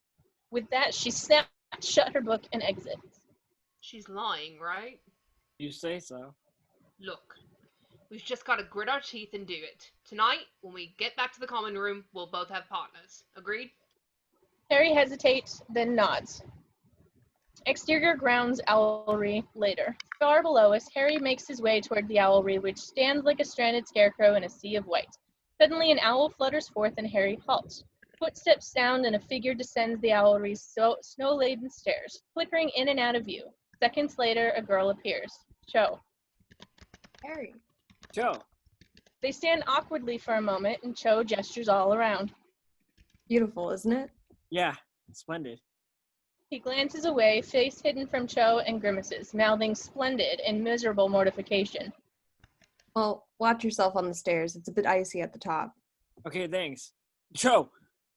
He says this so forcefully, she nearly stumbles, stopping. Yes? I just wondered if maybe you want to go to the ball with me. Sorry, I didn't catch that. I was wondering if you'd like to go to the ball with me. Oh, Harry, I'm sorry, but someone's already asked me and I've said I'll go with him.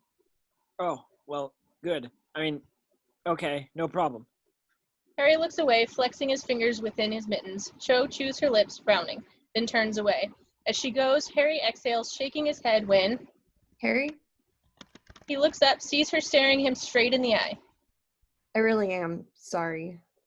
She turns then, as Harry watches her dash back towards the distant castle, filling his footprints with her own. We reverse, seeing her from on high a great distance. Gradually the skies darken and Cho disappears in mid-run. We pull back. Interior common room, night, hours later. Through the window of the common room, we find Harry sitting and Hermione by the fire, staring into the flames while she studies. Nearby, a pair of first-year girls cut pieces of folded pink paper.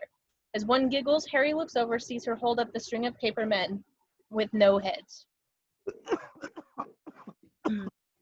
Made any progress? Huh? On the egg. Oh, yeah, nearly there.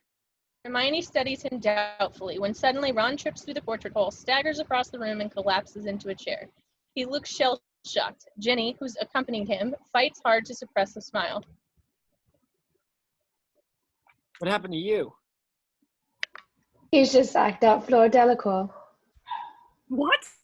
What'd she say? No, of course. She did say no. Ron shakes his head. She said yes? I don't know what got into me. There she was, walking by. You know how I like when they walk. And I couldn't help it. It just sort of slipped out. Actually, he sort of screamed at her. It was a bit frightening. What'd you do then? What else? I ran for it. I'm not cut out for this, Harry. Well, don't go asking Eloise Midgen. She's taken. As Hermione smiles, one of the first-year giggles, unfolds a pair of female faces, mirror images joined at the lips.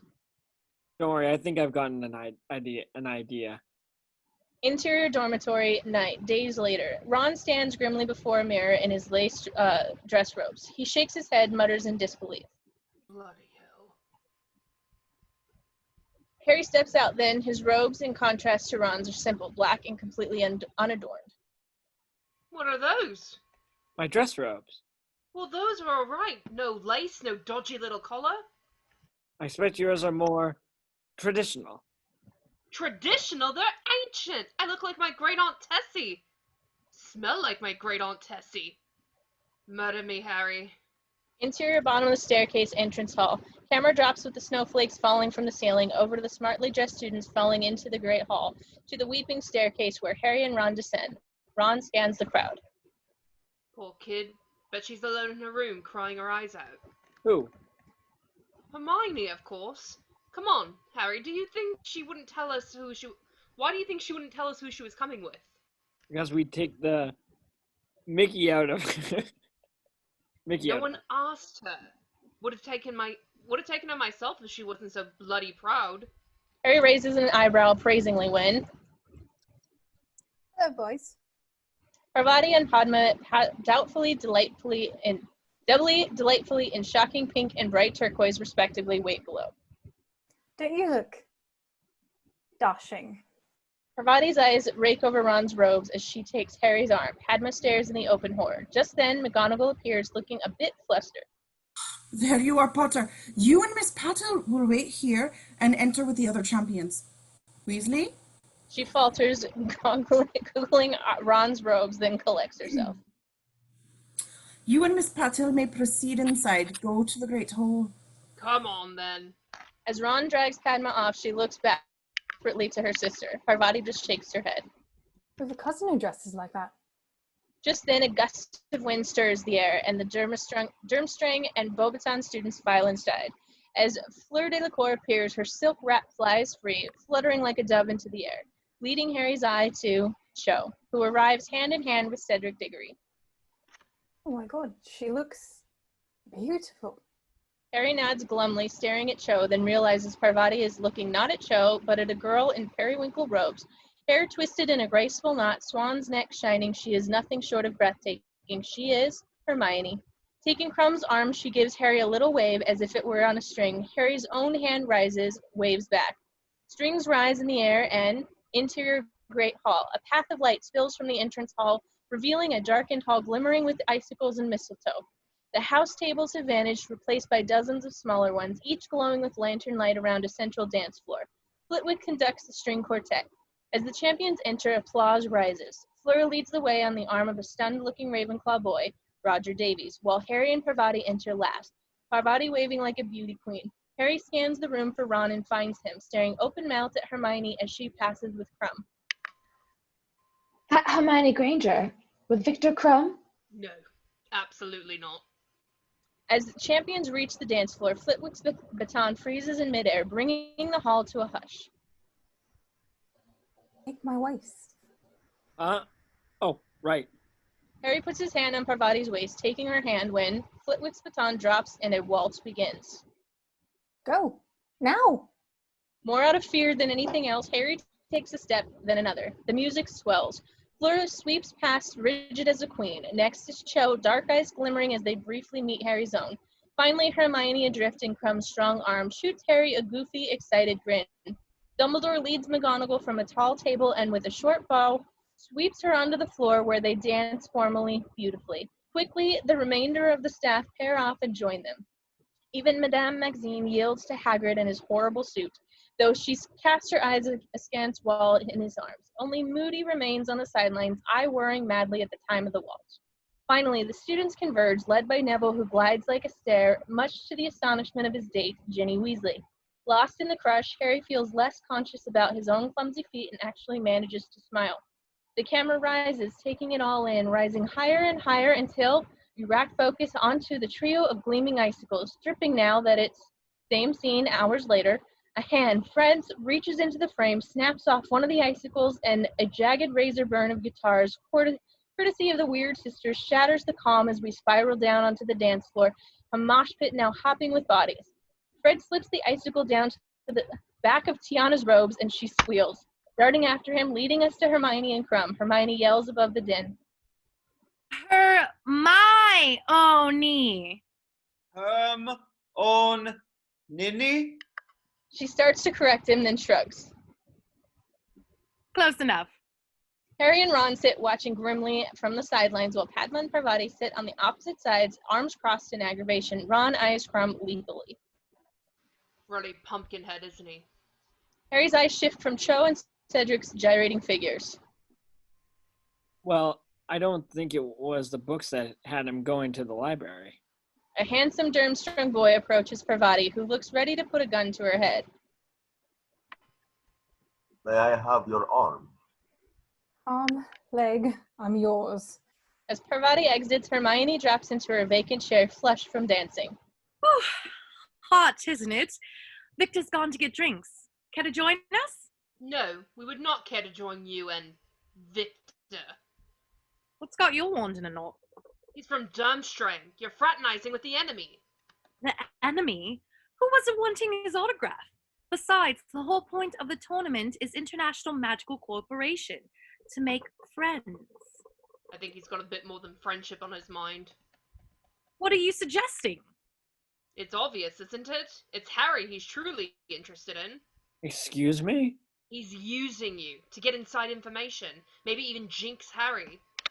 Hermione, rendered speechless by Ron, exits. Harry merely stares incredulously at him. Padma sulks. Are you going to ask me to dance or not? No. Just then, Neville glides by with Jenny, and we cut to exterior courtyard later that night. Harry drifts into the courtyard alone, bedeviled by the distant blare of the music in the Great Hall. Here, another kind of torture streets him, and amorous shadows tremble behind the steamy windows of carriages. Whispers drip from foreign tongues. A girl giggles. I told you before, Igor. I see no reason to discuss it. Lumos. Harry freezes, watches Snape and Karkaroff come into view. Snape sprays the back seat of the carriage with wand light. 10 points from Hufflepuff Posset, and same for Ravenclaw Stebbins. A girl and boy flee. As Snape and Karkaroff walk in, Harry slips behind the stone gargoyle and listens. It's a sign, Severus. You can't pretend this isn't happening. I don't pretend, Igor. Can you say the name? Karkaroff says nothing, staring lethally at Snape, then turns away, heading back towards the light of the castle. Harry draws back into the shadows, watching him pass, then notices a glint of blue light on the far side of the courtyard. Moody, eyes shimmering in its socket, has been watching too. That's what you think, is it? Interior, entrance hall, great hall, night, later. Ron and Hermione stand just inside the empty hall, faces flushed in anger. That's what I think. Well, you know the solution, don't you? Go on. Next time, pluck up the courage and ask me yourself before someone else does. Ron starts to reply, stops dead in his track, then sputters. Well, that's completely off the point. Hermione turns, then sees Harry. Where have you been? Harry just stares. Much of Hermione's hair has escaped, making her look a bit mad and lopsided. Never mind. Off to bed, both of you. They get scary as they get older. I heard that! As Harry and Ron increase their pace, Hermione kicks off her miserable heels, hitches up her wrinkled dress, and hobbles off. All lunatic hair and weary shoulders, leaving the hall to Jenny, Neville, Hagrid, and Maxine, who dance on and on as the clock strikes midnight. Exterior Hogwarts Castle clock tower, and the camera rises to the toll of the bells, leaving the pendulum behind, drifting higher and higher into the falling snow as the bells grow hollow and ghostly. We dissolve to interior tower dormitory hours later. The dormitory ceiling undulated with the reflective snow, drifting down on the walls to Harry, sleeping.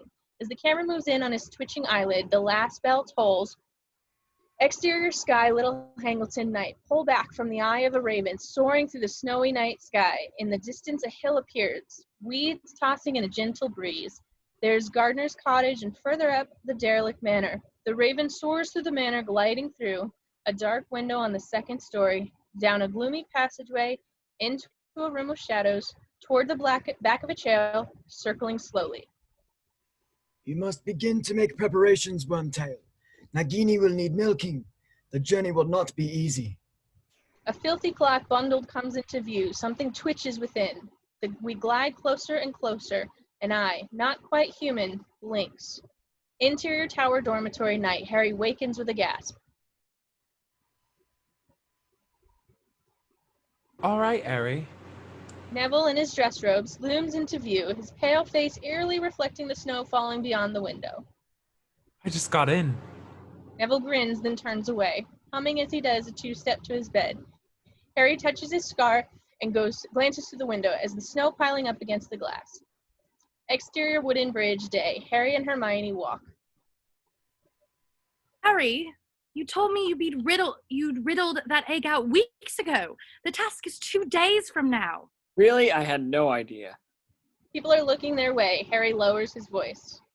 I suppose Victor's figured it out. I wouldn't know. We don't talk about the tournament. Actually, we don't really talk at all. Victor's more of a physical thing. I mean, he's not particularly loquacious. Mostly he watches me study. Bit annoying, actually. Hermione glances at Harry, studying him as if debating some troubling notion. Harry, you are trying to riddle out the egg, aren't you?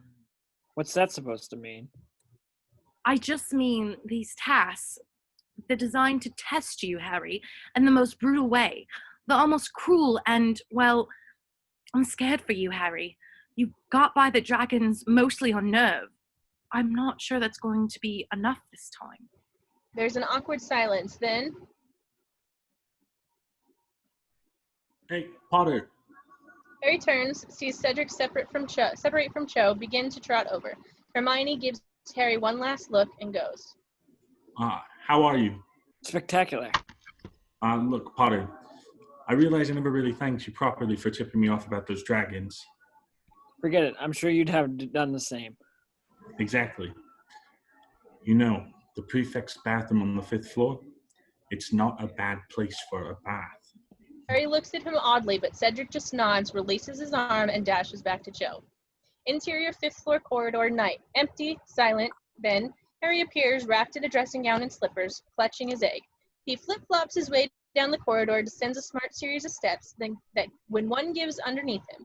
He bobbles the egg, just manages to evade the trick step, and continues on. New angle moments later. A door slides open, and Harry, slips into the bathroom, leaving white marble. Before him lies a sunken pool fitted with 100 golden taps. Above it is a painting of a mermaid asleep upon a rock. Long hair fluttering gently in the soft breeze, Harry kneels by the pool and sees that each top bears different colored jewel. He gives it a twist, watches emerald water spew forth.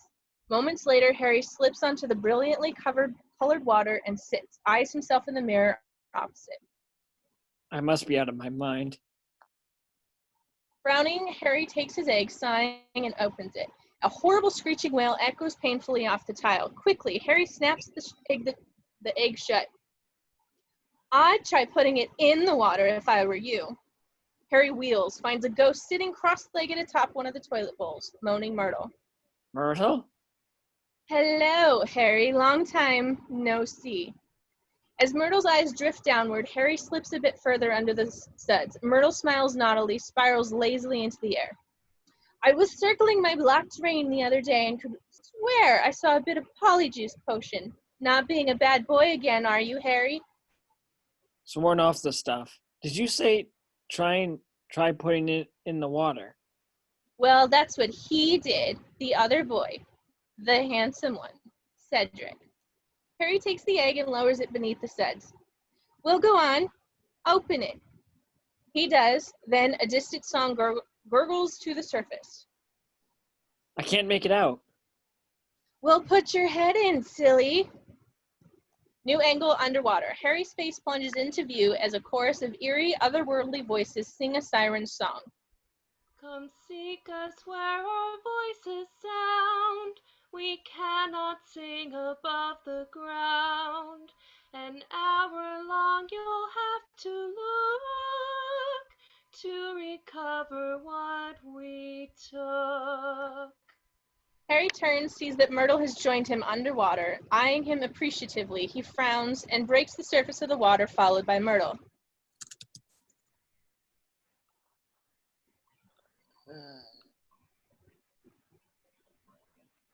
Come seek us where our voices sound. We cannot sing above the ground. Harry frowns, then his eyes shift to the painting, the mermaid, hair adrift. Myrtle, there aren't mer-people in the Black Lake, are there?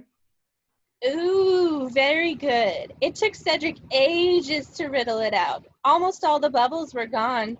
As Myrtle's eyes drift downward, Harry quickly does a little strategic sud arranging. I don't get it. An hour long you'll have to look. For what? Mermaids?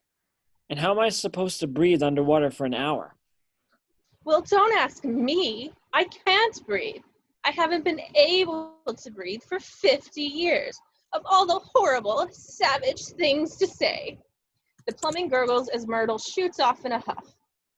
Interior library at night, very late. A ghost drifts from lamp to lamp, blowing them out. Camera glides eerily past the empty aisles as if someone's moving point of view finds Harry, Ron, and Hermione sitting at a table piled high with spellbooks and the golden egg. Egg was singing to you, Harry. Mer song. I'm sure of it. Now tell me again what you heard. Come seek us where our voices sound. That's the Black Lake, obvious. An hour long you'll have to look. Again, obvious, though admittedly potentially problematic. Potentially problematic? I don't know about you, Hermione, but last time I checked, I couldn't hold my breath for an hour. I had an uncle who could stick his head in a pickle jar, ears and all. Harry and Hermione turn, see Ron toying with the air. He looks up and withers. Right. Not helpful. Look, Harry, we can do this. The three of us can figure it out. We've just got to keep looking. Just then, a scarred hand reaches across Hermione, snatches the egg from Ron, Moody. He holds the egg to the lights. My father gave me this when I was a child. Played music. Beautiful thing. Moody looks transfixed, then blinks, tongue probing the corner of his mouth as he takes his flask. Hate to break up the skull session, but Professor McGonagall's asked to see you in her office. Now, Professor? Straight away. Not you, Potter. Just Weasley and Granger. Harry frowns and watches them go. Moody glances back. Perhaps you could help Potter put his books back, Longbottom. Moody exits. Harry turns and finds Oh, microphone. Okay. You know, if you really like plants, you better off with Goshawk's Guide to Herbology. Or this one. It tells you how mandrakes were first bred. Thanks, Neville, but Or you like flying, don't you? Do you know that there's a wizard in Nepal growing gravity-resistant trees? The implications for racing brooms are absolutely amazing. Neville, I don't care about mandrakes. I don't care about gravity-resistant trees. I don't care about plants, period, unless there's a Tibetan turnip that will allow me to breathe underwater for an hour, okay? Harry drops down in his chair and puts his palms to his eyes. Harry? What? I don't know about a turnip, but you could always use gillyweed. Slowly, Harry drops his hands from his eyes. Exterior Black Lake, Hogwarts Castle morning. Students stream down a hill to the Black Lake where the small boats wait to ferry them to the viewing towers. Fred and George walk to the flow like pros. Step up, mates, don't be shy. 3 lads, 1 lady, 4 go down, but do 4 come up? Ow! Exterior viewing towers. The champions wait. Fleur looks imperious, oblivious to the Beauxbaton girls that buzz about her. Karkaroff whispers to the impervious Crumb. Cedric rolls his neck and stretches. Harry, towel draped over his neck, casts a dubious eye at the slimy green coil of leaves undulating in his palm. You're sure about this, Neville? Absolutely. If I eat this, I'll be able to breathe underwater. Absolutely. For an hour. Most likely. Most likely? Well, there's some debate among herbologists as to the effects of fresh water versus salt water. You're telling me this now?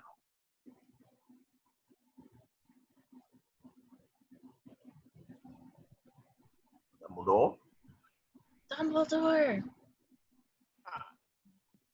Your attention, please. Welcome to the second task.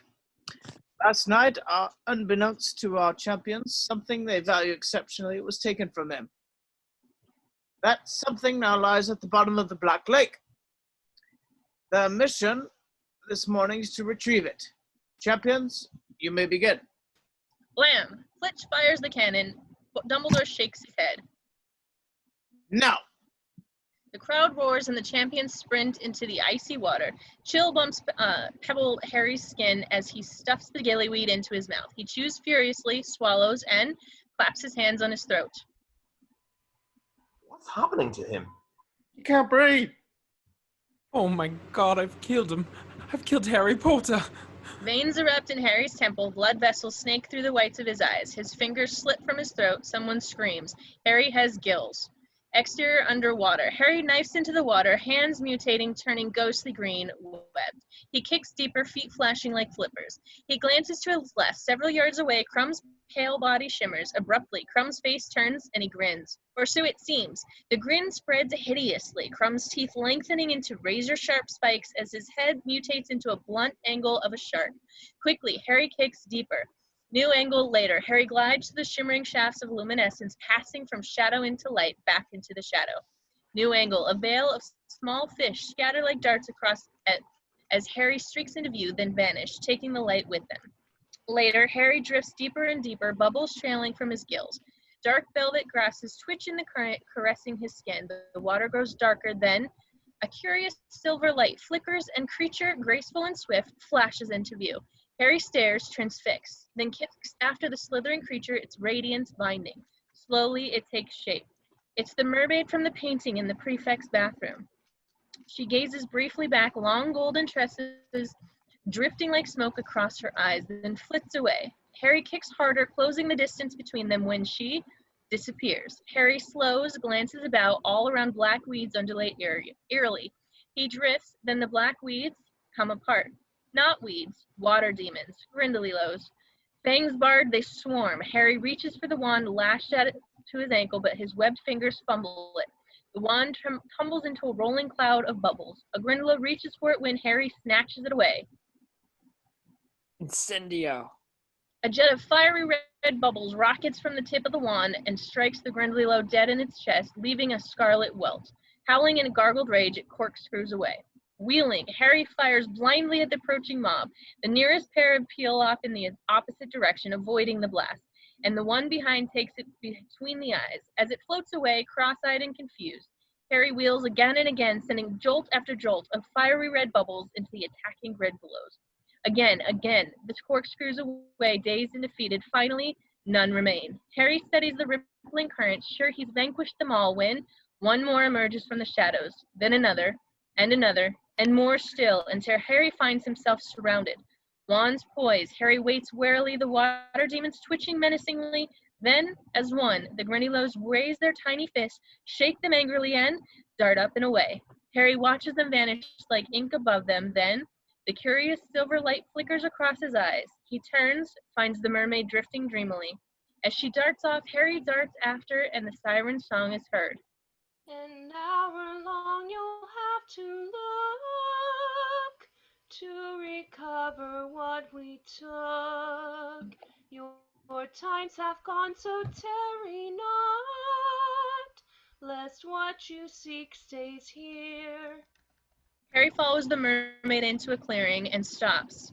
To rot. Lashed into a craggy rock, 4 people drift eerily, eyes closed, bubbles trailing like pearls from their mouths.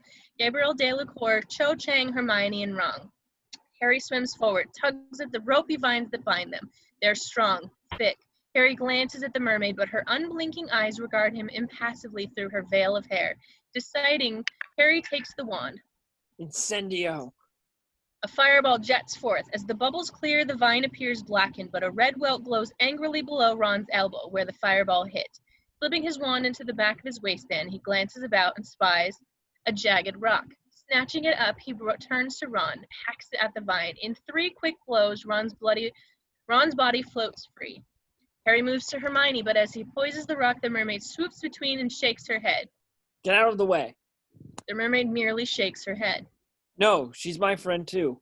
Just then, the hair tumbles from the mermaid's mouth, and the ugly, snarling mouth is revealed. As Harry rears back, Cedric swims out of the shadows, his face mutating oddly in the translucent membrane quivering eerily around his head. Slipping a knife from his waistband, he frees Cho with the flick of the blade, then glances at Harry and taps his wrist. Time's running out. As he starts up, Crumb appears, his blunt features twisted into the face of a shark. As his monstrous craw opens, teeth glittering dangerously over the vines binding Hermione, Harry rushes forward and strikes him directly in the snout. As Crumb's eyes bulge angrily, Harry hacks Hermione free, sets her adrift. Crumb glances at him curiously, then swims away. Harry grabs Ron by the collar, starts to swim up, then looks back. Gabrielle remains drifting dreamily. Harry frowns. The deep slits in his neck are closing. He raises a hand, the web spinning his fingers are thinning. Lowering his hand, he finds the mermaid regarding him coolly. Harry lets Ron float from his grasp, drops his hand behind his back, and brings his wand slashing forward. Incendio. A jet of fire rockets toward the mermaid, and Harry kicks towards Gabrielle. Scoops up the rock, and with a single blow, frees her. The mermaid shrieks horribly, and Harry loops one arm under her, then under Ron, and starts up. New angle moments later, he strains mightily, the gills on his neck nearly gone, and his feet no longer have flippers. Moments later, the skin between Harry's finger vanishes. The flesh on his neck grows smooth. His face contorts with the pain as he gropes towards the light shimmering above, exterior black lake. He breaks the surface, gulps for air. Ron spews a mouthful of black water and grimaces. Gabrielle coughs. Gabrielle, are you hurt, baby? Fleur, even more fetching in anguish, pulls her sister from the water, embraces her. As Harry pulls himself up, Fleur places her hands on his face and kisses him on both cheeks. As he pulls away, Harry notices Cho watching. You saved her, even though she was not yours to save. It was nothing, really. And you helped. Well, yeah, a bit. Fleur swoops, hands, face, kiss, then gathering Gabrielle, she slides away. Ron blinks and exhales softly. Mercy. As Harry snatches up a towel, Neville pelts forward, flings his arms around him. You're live! You're live! Oh, Neville. Oh. Harry continues on and notices Cho eyeing him. So does Hermione. How come you didn't ask her to the ball? Personally, I think you behaved admirably. I finished last, Hermione. Next to last. Fleur never got past the Grindylows. Your attention, please. Your winner is Mr. Diggory, who showed innate command of the Bubblehead charm. However, seeing as Mr. Potter would have finished first, if not for his determination to rescue not only Mr. Weasley, but the others as well, we have agreed to award him second place for outstanding moral fiber. Parker spits, stalks away, taking Crumb with him. Moral fiber. Blimey, Harry. Even when you go wrong, it turns out right. Interior Lakeshore minutes later. As Harry's boat glides into the spongy bank, he disembarks, begins to move off when...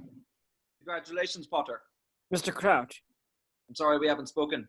After all, your story is one I've heard so many times. Quite remarkable, really. Tragic, of course, to lose one's family. Never whole again, are we? Still, life goes on, and here we stand. I'm sure your parents would be very proud of you today, Potter. Any parent would. Very proud indeed. Arterius! Not trying to lure Potter into one of your ministry summer intensives, are you? Last boy who went to the Department of Mysteries never came out. Crouch turns, eyes searching Moody's leathered face intensely. Moody's smile withers, tongue probing the corner of his mouth uncertainly. Then, something like fear glitters in Crouch's eyes, and he moves off. And they say I'm mad. Abruptly, Moody turns to Harry, his voice like ice. You're a damn fool today, Potter. If you want to play hero, I can find you plenty of playmates among the first years. Otherwise, I suggest you grow up and grow up fast. You've got worse than mermaids ahead of you. Moody whips his flask from his pocket and exits, leaving Harry standing stunned. Exterior woods above Hagrid's hut, dusk. We are high up. The crowd is nowhere to be seen now, but faraway shouts still sound, along with sloppy snatches of the Hogwarts anthem. In the distance, the windows of Hagrid's hut reflect the waning sun as Hermione, Ron, and Neville trail Hagrid himself through the trees. Harry walks alone some distance ahead. I remember when I first met you lot. Biggest bunch of misfits I ever seen. I suppose you reminded me a bit of me.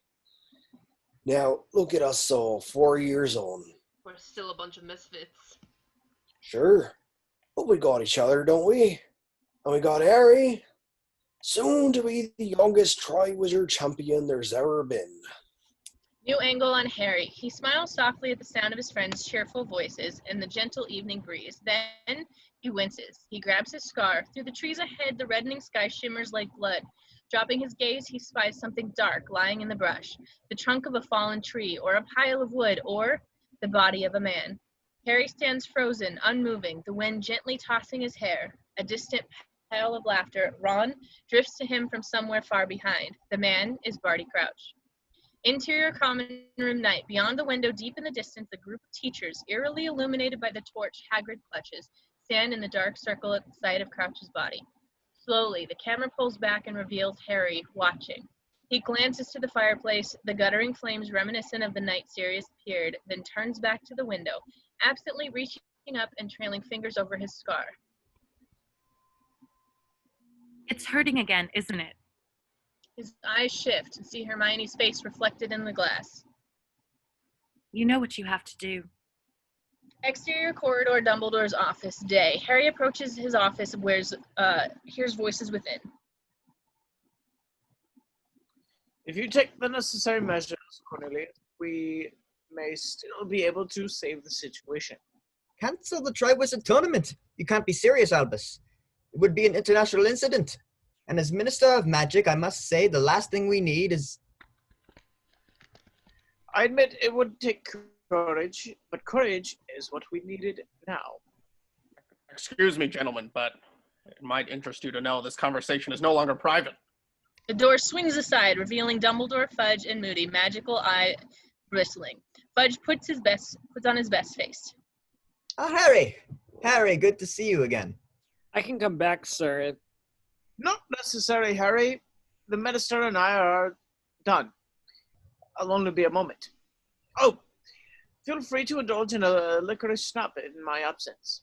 But I warn you, they're quite fresh. As Dumbledore leads the others out, Moody glances back at Harry, then the door closes. As the clunk of Moody's wooden leg grows faint, Harry glances idly on the old headmasters and mistresses snoozing in their frames, then nods to the Phoenix, watching him blankly from across the room. Hello, Fox. How are you? Fox remains mute. Harry eyes the bowl of snacks, reaching out and chit-chit-chit watches in horror as the candies swarm his hand, tiny black teeth nipping his knuckles. Son of a...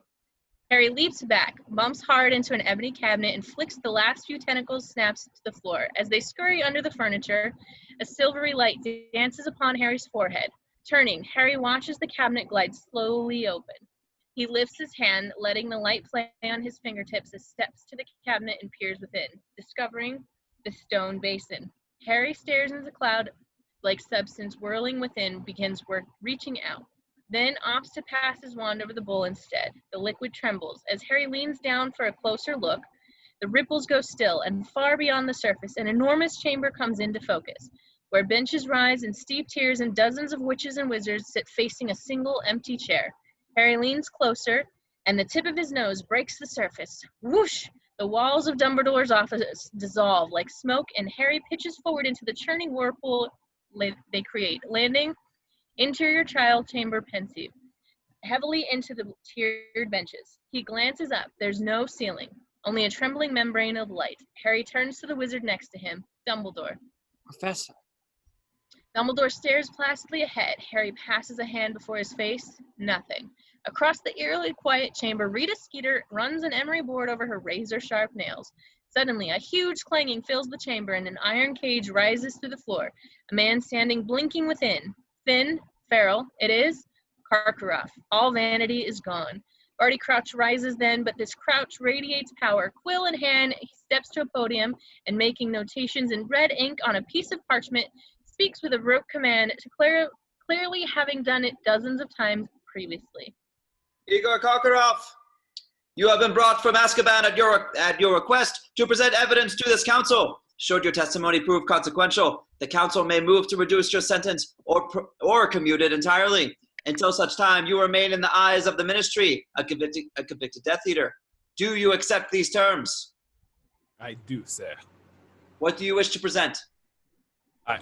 I have names, sir. Karkaroff squirms, twitching, eyeing the other wizard, suddenly hesitant. Crouch continues to scribble. Council will not compel the witness to testify against the will. Antonin Doleval. We have apprehended Dolehoff. Rossier, Evan Rossier. Rossier died 2 weeks ago. And took a bit of me with him. Harry turns, discovers Moody sitting on the other side of Dumbledore. His nose is raw from a recent injury.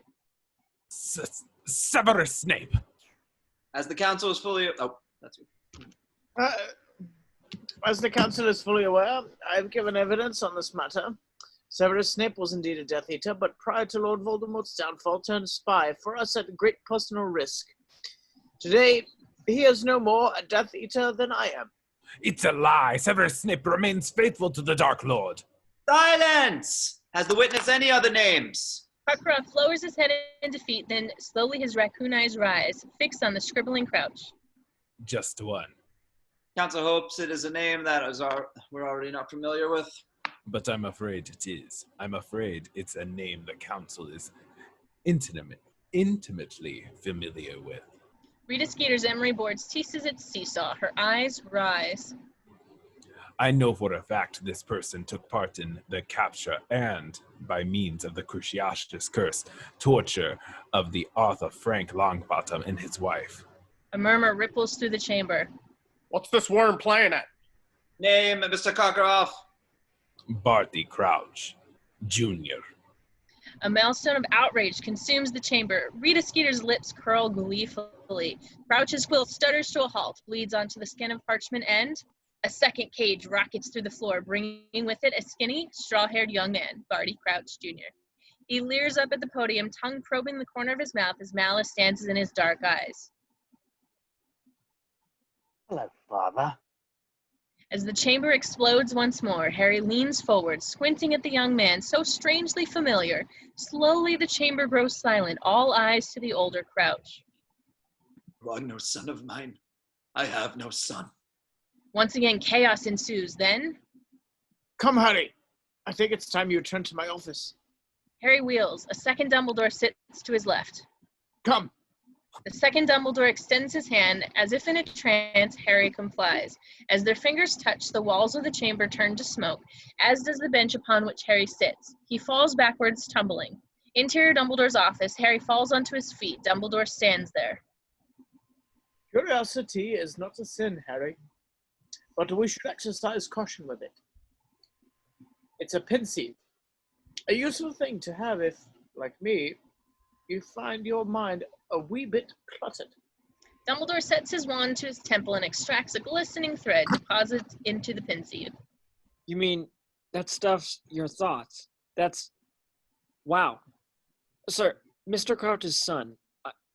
Had a talent for tragedy, much like his father. You see, both felt fundamentally that they possessed the answers for the ills of this world, so they stopped asking questions. That is, I believe, a mistake we would all do well to avoid. I suppose Mr. Karkaroff's testimony got him released. I suppose you're right. Does he trouble you, Harry? Karkaroff? A bit. He's a troubling man. Why do you want to cancel the Triwizard Tournament, sir? Dumbledore studies Harry as if debating something, then... You're in danger, Harry.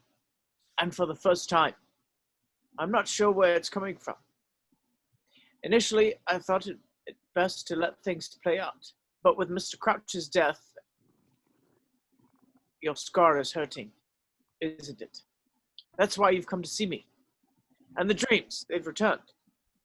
You are not Sirius's only correspondent. They've returned. Dumbledore nods, considers the swirling pensieve. It may be, Harry, that these are not really dreams at all. The scar on your forehead is, after all, no ordinary mark. You and Voldemort are connected by a curse that failed. You mean what I see is actually happening?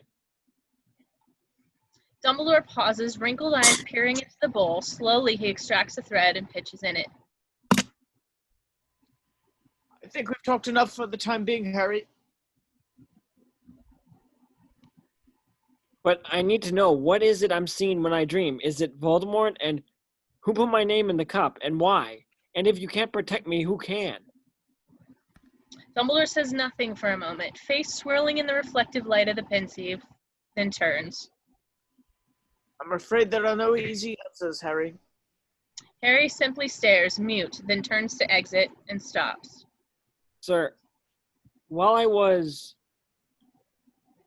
there was a mention of an Auror named Frank Longbottom and his wife. Were they talking about Neville's parents, sir? Are they dead? They are beyond help. It is for Neville to decide when he feels ready to share this part of his life with others. Understood? Interior portrait corridor moments later. Harry walks, consumed with his own thoughts, when he hears voices. Sees twin silhouettes glimmering at the end of the corridor, Snape and Karkaroff. Karkaroff's left arm is extended, sleeve pushed past his elbow. As he reaches for Snape's arm, they see Harry. Instantly, Karkaroff drops his sleeve and exits. Harry starts to turn away when... Potter, what's your hurry? Harry stops, watches Snape stride forth. Congratulations. Your performance in the Black Lake was inspiring. Gillyweed, am I correct? Yes, sir. Genius. Grab a rare herb, Gillyweed, not something found in your everyday garden. Nor is this. Snape holds a tiny crystal vial. Know what it is? Bubble juice, sir? Veritaserum. 3 drops and you know who himself will spill his darkest secrets. The use of it on a student is regrettably forbidden. However, if you ever steal a wonk from my personal stores again, and my hand might just slip over your morning pumpkin juice. I haven't stolen anything. Don't lie to me. Gillyweed may be innocuous, but boomslang, skin, lacewing flies, I have an idea what you and your friends are brewing.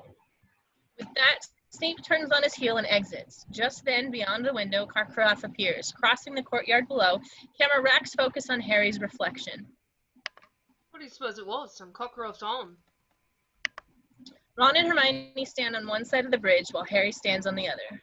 No. slang skin and lacewing flies? You're sure those were the two ingredients Snape mentioned? Positive. Why? Well, he thinks we're brewing Polyjuice Potion, doesn't he? Harry looks into the distance, sees Neville, nose buried in a hermology book, walking across the grounds. I don't care what Snape thinks. I've got bigger problems than detention. Something's coming, drawing closer. I just don't know what it is. Interior owlry. As the wind whistles through the creaking crossbeams, Harry finishes combing Hedwig and sets her in a nesting slot. He considers the trio of blood drops on the feather-strewn floor, then peers out the window. On the Quidditch pitch, the walls of the maze now stand, nearly 20 feet high. Exterior maze, dusk. Outside the maze, sunset. The contestants are gathered, each at their separate entrance. Each is accompanied by a handler. Karkaroff for Crumb, Madame Maxine for Fleur, Amos Diggory for Cedric. All are nervous. Crumb is standing, his head lowered like an ox, face blank. Karkaroff whispers urgently in his ear. Maxine, accompanied by Gabrielle, is massaging scented oils in subdued Fleur. Amos Diggory is instructing and practicing useful spells with Cedric. The air is full of tension, the crowd subdued. Harry stands alone. He looks through the nearest entrance and sees the long, threatening tunnel of the maze, first alley stretching away from him, high and full of shadows. Moody limps over to Harry, roughly squeezes his shoulder. Throughout the above, Dumbledore addresses the crowd.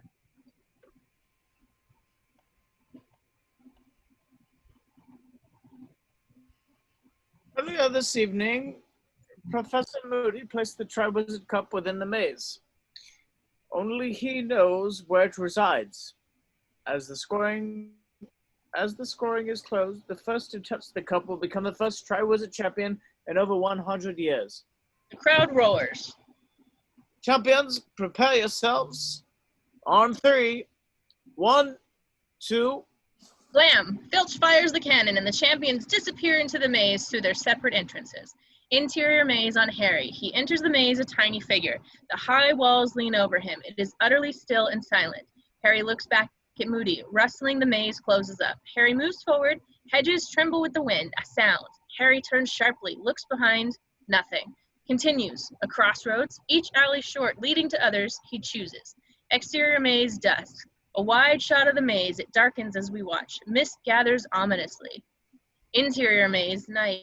Inside the maze, the mist settles around Harry, shifts in a fitful breeze. Harry begins to hurry and then, as the rustling continues, breaks into a trot. Then, spooked at the swirling mist, he runs, turns a corner and it's gone. The mist thickens. Another part of the maze, a high view. Coming towards us, a tiny point of light. The sound of the hedge rustling and shifting. We descend, find a fearful Fleur. She moves on. Through the hedge, we see a pinprick of wand light. It's moving fast, purposefully. We track with it through the foliage, see Crumb, his face fixed, possessed. He looks as if he's hunting, trying to scent a prey. We crane up and over to the next alley and find Cedric coming towards us, wand lit. He comes to a junction and stops, looking about, uncertain. The hedge sways gently, slowly, contorting. Cedric's face uncertain, spooked. The camera moves in on him to an extreme close-up. Angle inside another alley. We track back with Fleur, frightened. She looks around behind her eyes as she moves tentatively to the crossroads. Then the camera gyrates around her. She's uncertain which way to go. The mist swirls and the hedge warps. Suddenly, we're behind her. Seeing her in the distance as though stalking her, the camera starts sprinting towards Fleur. The sound of breathing. Fleur turns, white light on her face. She screams in horror. Harry, high, wide, hears the scream and runs towards it. Harry's POV. The hedge whips past. He sees the figure moving towards him. Back to the scene. As he comes opposite, Harry stops. The figure stops and looks. Crumb, panting and eyes wide. The boys are at a crossroads. Crumb stares at Harry, his brain obviously racing. Then, with no words of greeting, he abruptly turns down an alley and is gone. Harry is uncertain whether to follow him and decides to keep going. He approaches a crossroads, found the corner gingerly. Finds Fleur, motionless on the ground. He kneels, takes her wand in his, and an enormous wide shot of the maze with the castle in the background, the last of the daylight. Red sparks, the distress call, shoot up. The maze groans and is seized by a slow convulsion. Then stillness again.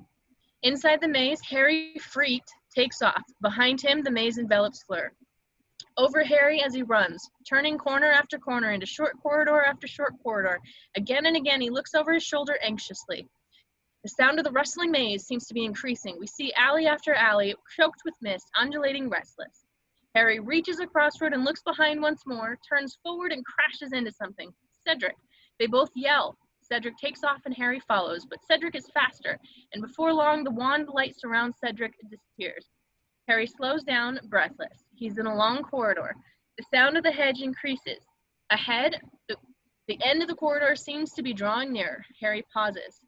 Is he imagining things, disoriented? He turns back, but the maze seems to be folding in behind him.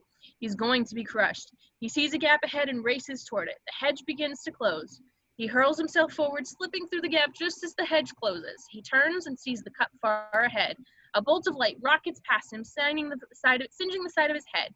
He turns to see Crumb, readying his wand for a second shot. Crumb jukes left and right, trying to see past Harry. Potter, duck. Harry ducks. Crumb's spell sizzles past his ear. Cedric points his wand at Crumb. Stupefy. Cedric's bolt surges past Harry and bursts over Crumb, who collapses to the ground, wide-eyed and frozen. Cedric and Harry approach him. Thanks. Harry and Cedric turn, stare at the cup in the distance. They pause. They glance at one another, and then, without word, they sprint for the prize. Fiercely competitive, the camera races with them. Cedric begins to draw ahead when a root twists out of the hedge and snags his ankle. He kicks it away, but is rapidly enveloped by the hedge. He falls heavily, but Harry overtakes him. Then Harry looks back and sees Cedric suffocating, choked by the foliage. Harry stops, torn between ambition and duty, the cup or Cedric. Deciding, he dashes back. Cedric is almost consumed. Harry takes his wand, blasting and kicking and pulling in the snaking branches. Finally, he manages to haul Cedric free. They stand panting, barely able to speak. Go on, take it. No. You saved me. Take it. Harry glances at the cup, glittering brilliantly. Together. Cedric eyes Harry incredulously. Harry nods. Just then, the hedge vibrates violently and begins to close in. Turning, Harry and Cedric as one sprint to the cup, the hedge closing behind them, growing narrower and narrower. On 3. 1. 2. 3. Just before the hedge closes completely, they pitch themselves forward, grab a handle, and whoosh! The ground beneath their feet lurches, the sky shudders, spinning independent of the earth. The wind rises in a howl, and Harry squints, everything becoming a blur, until... Exterior graveyard, Little Hangleton, night. He and Cedric land heavily in a misty graveyard. The cup flies free, skittering over a chill ground as the sky rotates slowly to a stop. Harry peers through the mist, sees a distant hill, an old manor, a gardener's cottage. It's a port key. The cup is a... I've been here. In a dream, I've been here. Sirius studies Harry curiously when, hiss! Several yards away, a large stone cauldron sputters. As Cedric approaches it, we cut behind and watch Cedric's distorted face come to view as if in a dream. Harry is moving too. The camera glides. Harry's POV reveals a headstone, the name engraved, Tom Riddle. Back to scene, Harry stops cold. Cedric, get back to the cup, now. What are you talking? Now! The word becomes a scream as Harry drops to his knees, clutches his scar in agony. Harry, what is it? Harry! Cedric follows Harry's gaze. A figure, slump-shouldered and clutching an oily bundle, approaches through tombstones. Get back to the cup. I'm not leaving you. The figure emerges from the mist. Wormtail. The bundle stirs. Kill the spare! No! Vada Kedavra!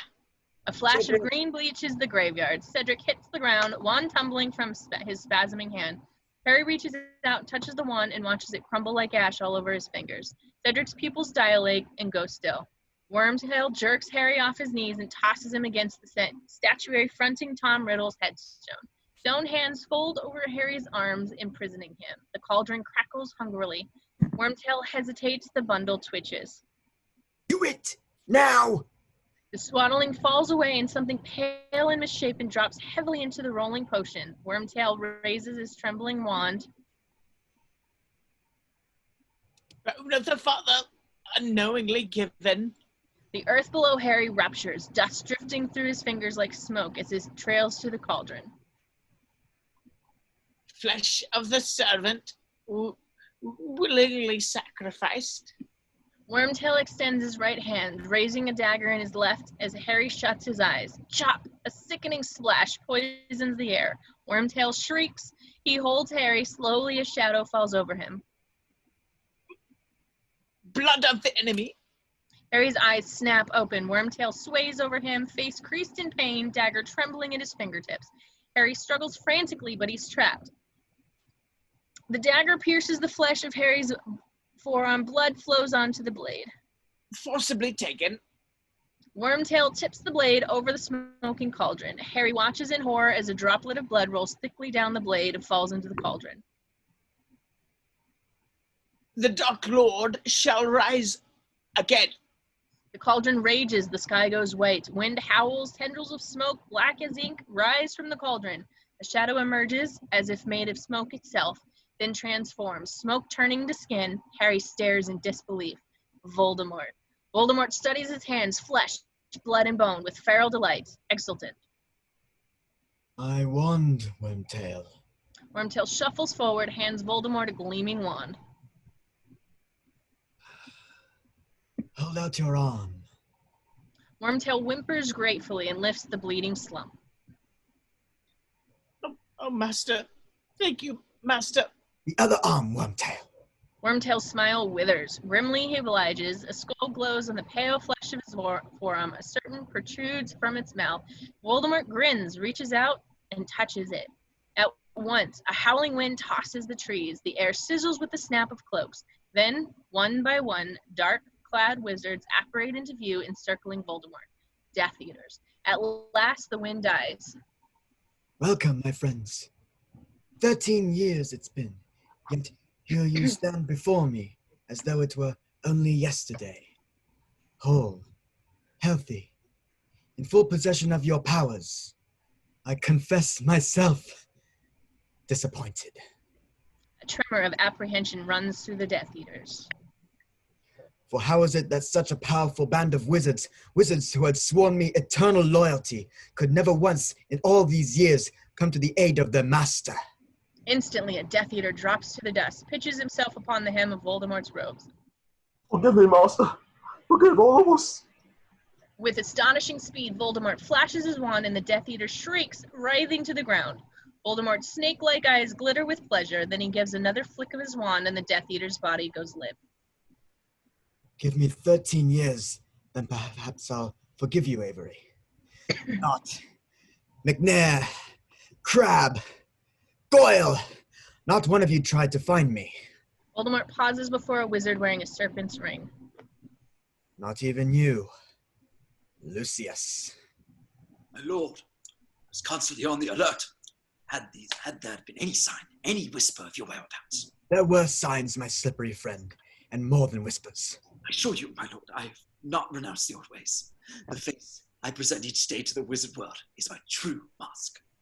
I think it's safe to say you are a man of many masks, Lucius. Tense silence hangs in the air, then a whimpering voice.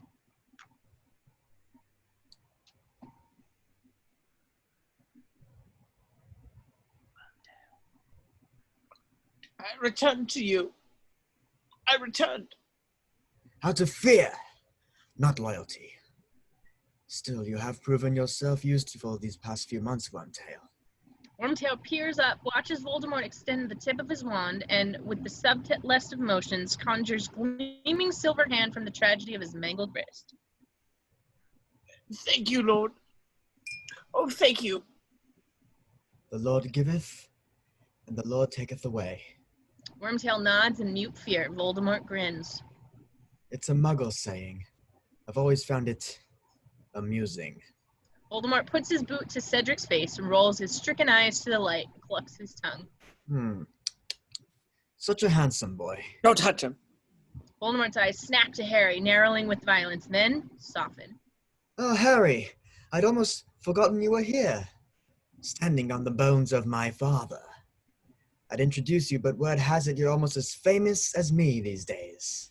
Voldemort gives Cedric's face a last harsh nudge with his boot, the only indication of anger, then slowly begins to circle towards Harry. The boy who lived. How lies have fed your legend, Harry. Shall I reveal what really happened that night 13 years ago? Shall I divulge what truly caused me to lose my powers? Voldemort grins eerily as he addresses the Death Eaters. It was love. A mother's love. You see, when dear sweet Lily Potter gave her life for her only son, she provided the ultimate protection. I could not touch him. Voldemort stops before Harry, eyes glittering with fascination as she studies him, his voice a whisper. But that was old magic. Something I should have foreseen. But no matter, no matter. Things have changed. Voldemort presses the tip of his long white finger to Harry's lightning scar, and Harry gasps in pain. I can touch you now. Voldemort studies him with an odd detachment. Astonishing what a few drops of your blood will do, eh? Fate, Harry. That's what brought us together 13 years ago. But fate has nothing to do with tonight. Tonight you're here because I made it so. Give Mr. Potter his wand, Wormtail. The stone hands separate and Harry falls forward. Wormtail shuffles forward and, grinning sadistically, extends a gleaming hand, returns Harry's wand. You've been taught how to duel, I presume? Harry says nothing, fighting to steady his wand hand. First, we bow to each other. Voldemort bends slightly, then frowns. Come now, Harry, the niceties must be observed. Dumbledore wouldn't want you to forget your manners. I said, bow. Harry winces, feels his spine curve. That's better. Voldemort wheels flat on. Instantly, Harry flies back through the air and hits the ground 10 feet back. Crucio! Harry twists in pain. Voldemort studies him, eyes narrowed, face dispassionate, then gives a sharp flick of his wand, end of the curse. Harry goes limp, chest heaving, then puts his fists to the ground and pushes himself to his feet. Attaboy, Harry. Your parents will be proud. Especially your filthy muggle mother. Instantly, Harry wheels, fires an angry rope of red light at Voldemort. With shocking ease, Voldemort deflects it, then returns the favor, sending Harry flying back once more. As Harry hits the ground, he stares up at the stars, chest heaving in agony, wand hand trembling. I'm going to kill you, Harry Potter. I'm going to destroy you. I'm going to destroy 13 years of lies. After tonight, no one will ever again question my powers. After tonight, if they speak of you, they'll speak only of how you begged for death. And I, being a merciful lord, obliged. Now, get up! Voldemort's eyes glitter savagely as he snaps his wand upward, bringing Harry to his feet. Let's see what schoolboy spells you have up your sleeve. As Voldemort raises his wand, Harry staggers away behind a tree. Instantly, the broadest limbs explode, and Harry stumbles away, weaving drunkenly through the tombstones as he heads directly towards us. Don't you turn your back on me! I want to see you look at me when I kill you, Harry Potter! I want to see the lights leave your eyes! Harry stops, wand hanging limply at his side. Have it your way. As Harry spins, the flicker of a grin creases Voldemort's face and his wand rises with Harry's. Expelliarmus! A jet of green light bursts from Voldemort's wand as a jet of red light bursts from Harry's and unites. In a shimmering thread of gold, Harry's wand vibrates fiercely in his fist. Voldemort's eyes glitter in angry astonishment. Beads of light bubble to the surface as treads begin and slide in Harry's direction. Face creased in concentration, Harry sends the beads the other way towards Voldemort. Death Eaters stir, and a few of them draw their wands. Do nothing! He's mine to finish! Blisters rise on the surface of Harry's hand where he grips his wand, the muscles of his forearm twitching. Blood seeps from the jagged cut below his elbow. And then, as one of the beads quivers to the tip of Voldemort's wand, Harry narrows his eyes savagely. Voldemort's eyes flash with fear, and the bead connects. A great wailing scream echoes over the graveyard, and a white flash envelops all the smoke adrift from the tip of Voldemort's wand and expands, taking shape, becoming Cedric. Startled, Harry nearly sacrifices the grip on his wand. Another flash envelops the graveyard, and Frank Bryce, the old caretaker, emerges. Instantly, there's another flash, and twin streams of smoke furl forth. Harry's fingers tremble as his eyes well with tears, and he watches. His mother and father appear, James and Lily Potter, flickering before him like ghosts. Harry, when the connection is broken, you must get to the port key. We can linger for a moment to give you some time, but only a moment. Do you understand? Harry nods, tears streaming down his face. Cedric steps up. Harry, take my body back, will you? Take my body back to my father. Harry nods again. His mother places her hand upon his own. Let go, sweetheart. You're ready. As he does, breaking the golden thread with an almighty wrench of his wand, instantly, Lily, James, Bryce, Cedric, anatomize into smoke, and Voldemort screams in fury. As the smoke envelops the Death Eaters, Harry pelts through the shifting ash and flings himself atop Cedric's body. Stun him! Accio! As the cup soars through the air into Harry's outstretched hand, the Death Eaters blast coalescence in a shower of scarlet light. When the sparks clear, Harry and Cedric are gone. Instantly, we cut to the grassy ground, rushing wildly up towards us. Exterior maze, night. As Harry hits the earth with a massive thud, blood spraying from his nose from the impact. Arms still slung tight over Cedric. The Triwizard Cups goes bounding silently away as if a dream. And then a rush of sound engulfs Harry as screams rise from the stands. As Harry rolls over the star-strewn skies, cycles dizzily into view, and Dumbledore. Harry? Harry? He's back! Dumbledore's eyes dark and win.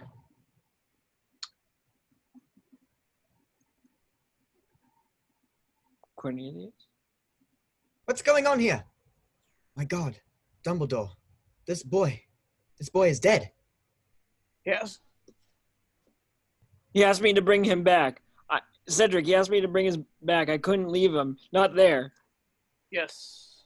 Gently, Dumbledore places his hand atop Harry's and tries to pry it from Diggory's chest. When Harry resists, Dumbledore leans down, whispers softly into his ear, and, as if by magic, the clatter of the crowd is, for at this moment, muted. It's all right, Harry. He's home. Both of you are. Harry looks into Dumbledore's eyes. Slowly, his hand relaxes and the clamor of the crowd returns. This body has to be moved, Dumbledore. There are too many people. Potter's hurt, Albus. Shall I take him to the hospital? No. My office. Take him to my... Let me through! Let me through! For God's sake, Albus. Amos Diggory's coming. Rita Skeeter appears, eyes fluttering with astonishment, then hardening with feral glint of opportunity. See to Amos, Minerva. That's my son! That's my... Diggory pushes through the crowd and staggers. Rising, Dumbledore moves to support him. That's my boy! Diggory's face collapses horribly. A breath escapes Harry, as if he had been holding something in, and tears invade his eyes. Suddenly, he is flying upward onto his feet. Come, Potter. This is not where you want to be right now. As Moody jerks him away, the world behind him swims like a watercolor. Karkaroff stopping dead at the sight of Cedric, absently playing his fingers over the inside of his left arm.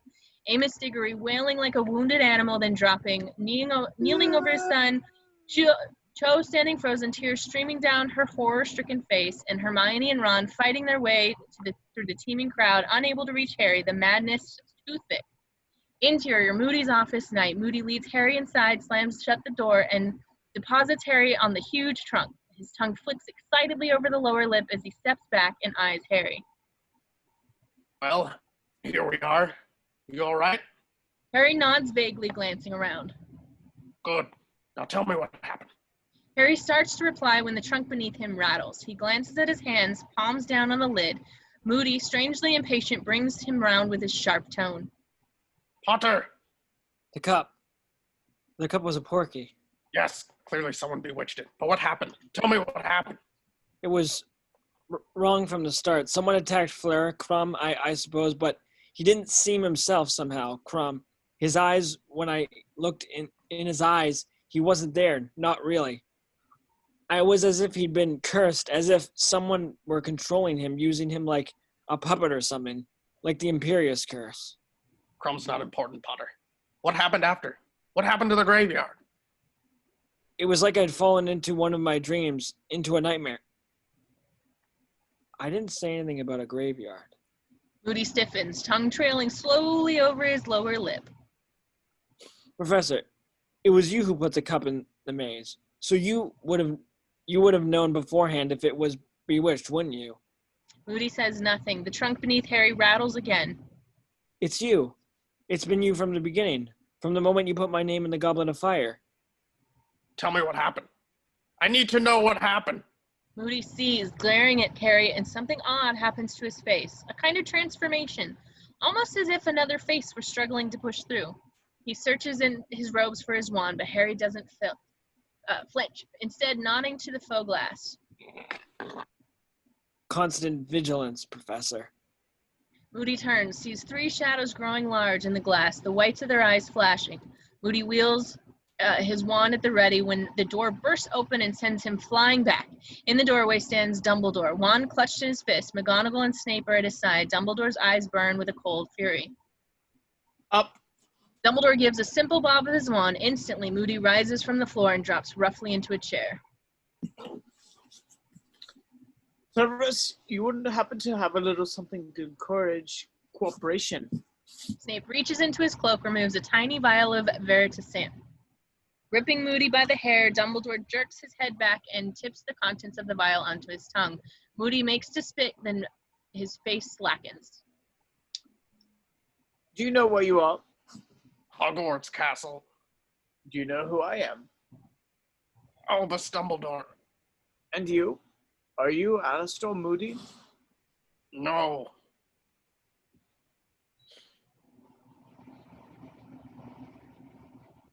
Harry watches Dumbledore's eyes begin to search the room. Is he nearby? Moody nods, absently reaching into his robes. Is he in this chamber? Moody nods. Dumbledore's gaze passes over, then returns to the massive trunk. His fingers close over the flask rising in Moody's hand. Step aside, will you, Harry?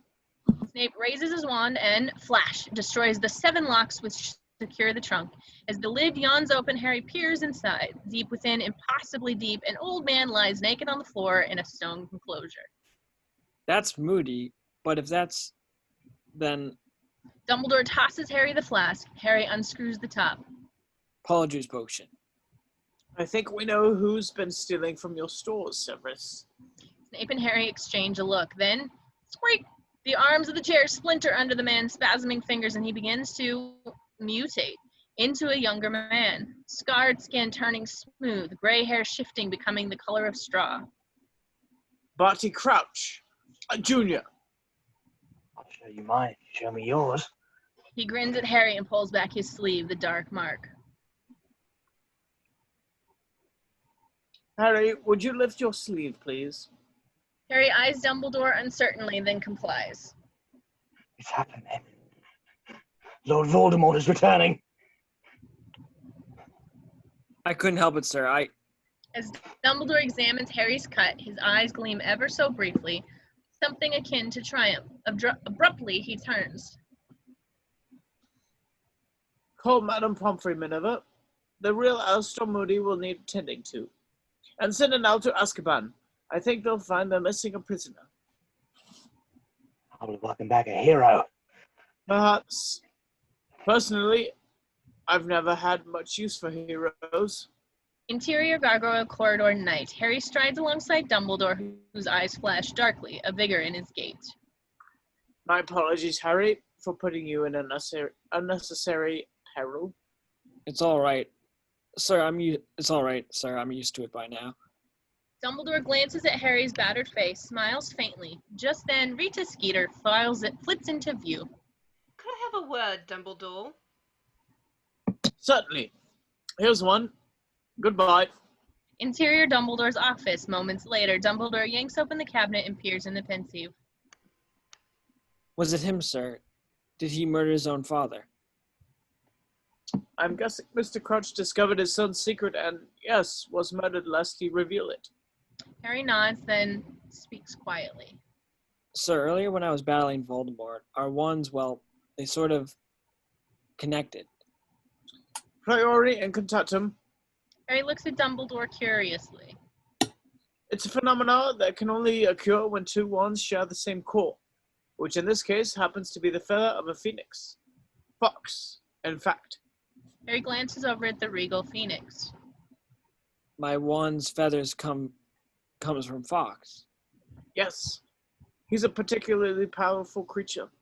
You see, when a wand meets its brother as yours did tonight, one will be forced to cast the shadows of its most recent spells, which means... Voldemort pulls a long silver strand from his temple, drops it into the pensive, and turns. Well, Harry, did your parents reappear tonight? No spell can reawaken the dead. I trust you know that. There's something you should know, Harry. No matter how convincingly you tell the story of what happened tonight, few will believe that Voldemort has returned, because few will want to believe. But tell the story you must. But why, sir? If no one will believe me. Because it's true. Interior Great Hall Day. The customary colors of the four houses are nowhere in evidence. Instead, the hall is draped in black banners. Harry, Ron, and Hermione sit solemnly among their fellow Gryffindors, and Dumbledore addresses the tables. The end of another year. Ordinarily, this is the day of celebration, a day in which we recognize the accomplishments of ourselves and others. But today, his eyes drift to an empty seat at the Hufflepuff table. We acknowledge a terrible loss. Cedric Diggory was, as many of you know, exceptionally hardworking, infinitely fair-minded, and most importantly, a fierce friend. I think, therefore, you have the right to know exactly how he died. Cedric Diggory was murdered by Lord Voldemort. Nervous whispers spread throughout the hall. The Ministry of Magic does not wish me to tell you this, but not to do so is, to my mind, an insult to his memory. As Dumbledore continues, Harry's eyes drift. The ashen and pale sits numbly. Fleur gently clutching her hand. Crumb sits stoically, then, catching Harry's eye, nods. It was the hope in restoring the Triwizard Tournament that magical ties would be deepened between those of us who come from different backgrounds. In light of recent events, such ties will be more important than ever. Differences of habit and speech become meaningless when the language of our hearts is the same. Harry's eyes drift to the enchanted ceiling where the sky shines blue. With dark and difficult times comes a choice between what is right and what is easy. Should you ever waver, remember a boy who was kind and brave and true to the very end. Camera drops from the blue sky. Exterior Owlry Day. To the Owlry, etched like a scarecrow on the horizon. Interior same time. Harry sits with Hedwig, hair tossing lightly into the wind. His eyes, 3 drops of blood, plank mode, then peers out the window where the empty maze stands like a desolate ruin. After a moment, a distant voice calls out, Harry! He glances out the opposite window to the ground beyond and below and sees Ron and Hermione approaching. He takes a last look towards the maze, then sets Hedwig free. We follow her into the sky, watching her glide gracefully, then... Everything's going to change now, isn't it? Exterior grounds. Crane down behind Harry, Ron and Hermione as they walk towards the castle. Yes. Just once. I'd like to have a nice, quiet school year. Is that too much to ask? Be a bit boring, wouldn't it? What's life without a few dragons? Normal. It's not easy being your friend, Harry. Try being me. We'll have to leave here someday, you know. For good. Let's enjoy it while we can. Dragons and all. Besides, we'll be all right. As long as we stay together. Her voice falters, then... That's right. Together. They grow smaller. Together. Harry and Ron fall in, then arms laced over Hermione, 3 becoming 1 as the cameras rise, leaving them behind for the sky once more. The clouds lurk in the distance. A storm waits. Fade out. The end. Woo! Alrighty. Well, if you're watching this, thanks for watching. We'll see you at Orders Phoenix at year 5. Take care, everybody.